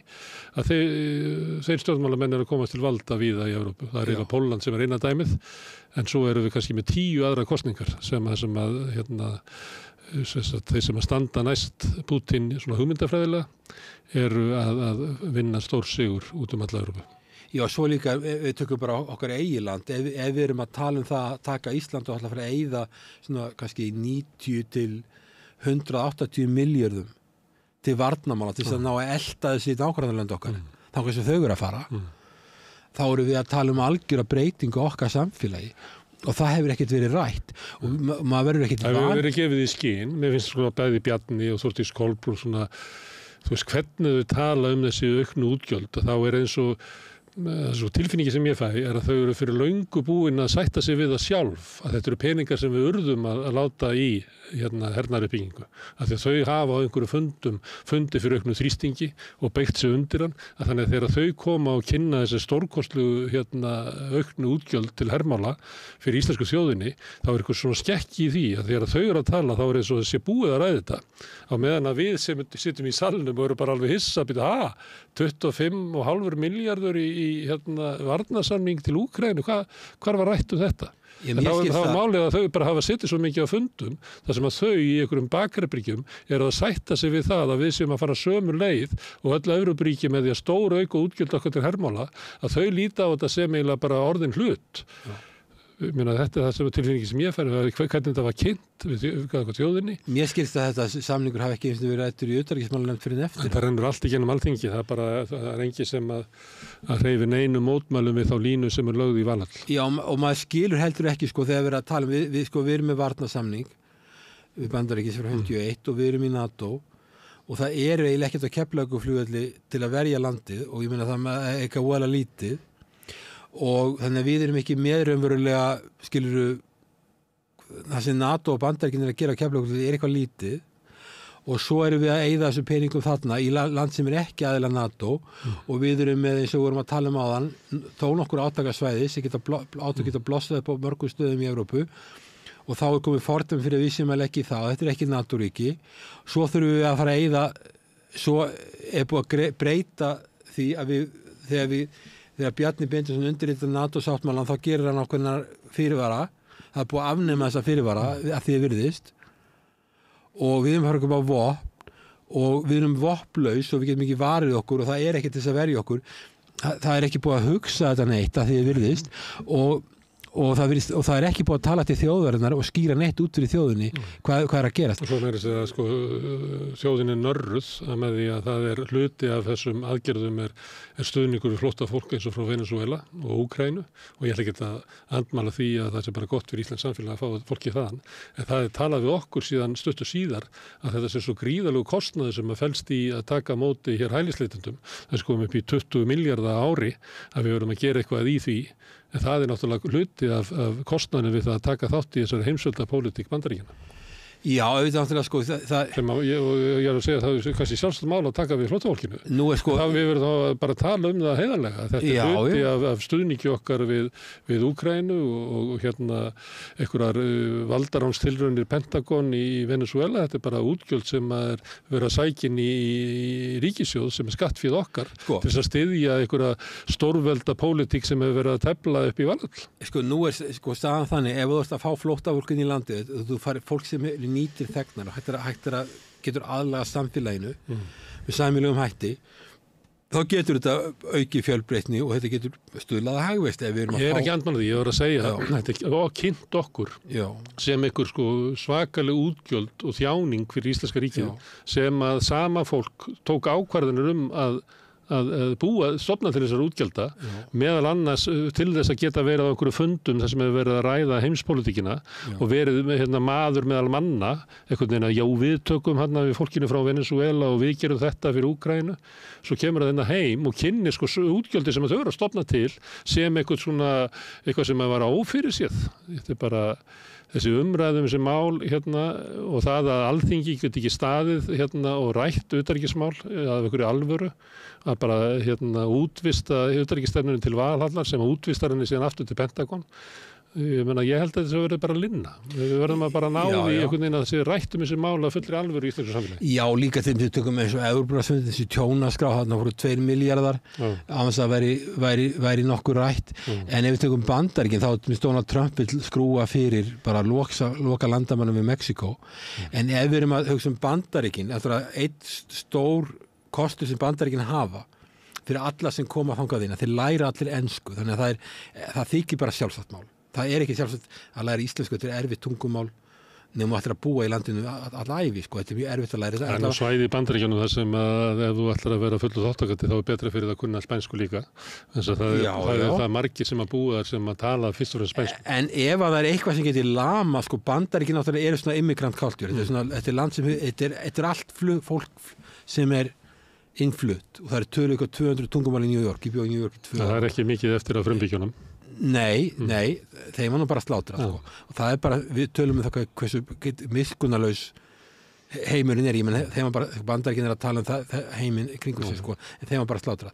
Þannig að svoleiðis það miskunnlaust, en ef að Bandaríkin ætla sér að í stórveldsamkynns Bandaríkin í dag, ef þú ætla að halda gagnvart Kína, þá verða þau að vera með mjög virka stefnu að fá innflutt fólk. Þannig að fæðingartíðin er að lækka og ef þú ætlar að vera stórveldi þá verður að hafa tvennt, þú verður að hafa auð og þú verður að hafa málfylgda. Og þess vegna skiptir gríðarlega miklu máli fyrir Bandaríkin að halda áfram að flytja inn fólk, auðvitað verður það að gerast þannig að þeir séu ekki að flytja inn glæpamenn. Ég meina Donald Trump talar eins og allir Mexikanar sem nauðgarar. Þetta er allt nauðgarar að flytja inn fólk, að halda upp í fólksfluttanum, það skiptir miklu máli, það er ekki sama hvernig það er gert. En Hilmar, ef að þetta er staðan í Bandaríkjunum, þá er þetta enn frekar staðan í Evrópu. Því að raunverulega þú skoðar demografíuna í Evrópu og svo í Bandaríkjunum, að þá eru miklu heilbrigðar í Bandaríkjunum. Það er Evrópa sem þarf enn frekar á innflytjendum að halda ef þeir ætla að geta staðist einhverju samkeppni í framtíðinni. Já, og Vesturlöfuríki hafa alveg skilið þetta, þjótt með þessu Úkraínu að þegar að landið verður sjálfsagt 91, sko, að Evrópusambandið tekur upp Schengen-vísa, ferðamannavísa, það afnemur Schengen-vísa fyrir Úkraínumenn, bara túrista. Akkur er þetta gert? Hvað er þetta gert? Þetta er bara að soga mannaflan. Já, soga mannaflan til sín og láta hann vinna ólöglega vegna þess að fólk fær ekki atvinnuleyfi, það fær bara, þú getur farið til túristi og ungir Úkraínumenn sem er svona tökkur í, þeir áttu og eiga eitthvað minna eftir, þeir áttu tölvöld að upplögu fólki, velmennta fólk, tökkur í, talat ellen tungumál og svona, það fer 90 daga túristavísa til Póllands kannski, vill enda helst í Þýskalandi eða í Hollandi, einhverjum svona ríkum löndum eða Norðurlöndunum og það fer ekki tilbaka.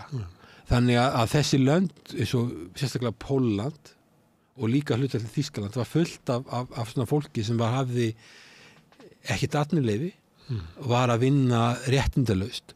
Og þetta náttúrulega þjóðverðinu vantar, eitthvað til innríki, þeim vantar fólk til að vinna fyrir litla peninga í vestmenninu hjá sér. Þeir eru að keppa við Kína. Eins og kerfið er byggt upp. Sko, Þýskalandi með töluvert öflugt velferðarkerfi, þeir borga töluvert há laun, eða þú ætlar að vera að keppa við Kína, þá vantaði helst að fá ólöglegt vinnuafl eða fólk sem er tilbúið að vinna fyrir litla peninga og hefur lítinn rétt. Þannig að heimurinn er nú ekki alltaf fallegur. En auðvitað, og þess vegna hafa þeir alveg átt að sjá því Þjóðverjarnir og reynda var þetta líka ekki bara með Úkraína, það var mjög ábyrjandi þar en með mjög mörg fyrir Sovétlýðveldi og leppríki að þá var þetta þannig að Evrópa flutti inn ódýrt vinnuafl. Hilmar, Það hleypar í koju, við erum búin að tala öryggismálin í Evrópu og kannski næstir og átt leið frá Akureyri út í heim eða öfugt, að þá kannski tökum við svona efnahagsmálin í Evrópu og Austur-Evrópu sem að tengjast náttúrulega öryggismálum en kemur oft til tals í samtali okkar. Já. Kannski ættum við svona einbeitt okkur aðeins á efnahagslegri stöðu og ólíkra landa. Já. Alltaf gaman að fá þig, Hilmar. Gaman að koma. Takk fyrir. Ég þakka Hilmari kærlega fyrir komuna hingað við rauðaborðið og ykkur fyrir að hlusta á þennan auka þátt sem við sendum út mitt sumar. Það er svolítið svona losarabragur á dagskránni okkar yfir hásumarið í júlímánuði.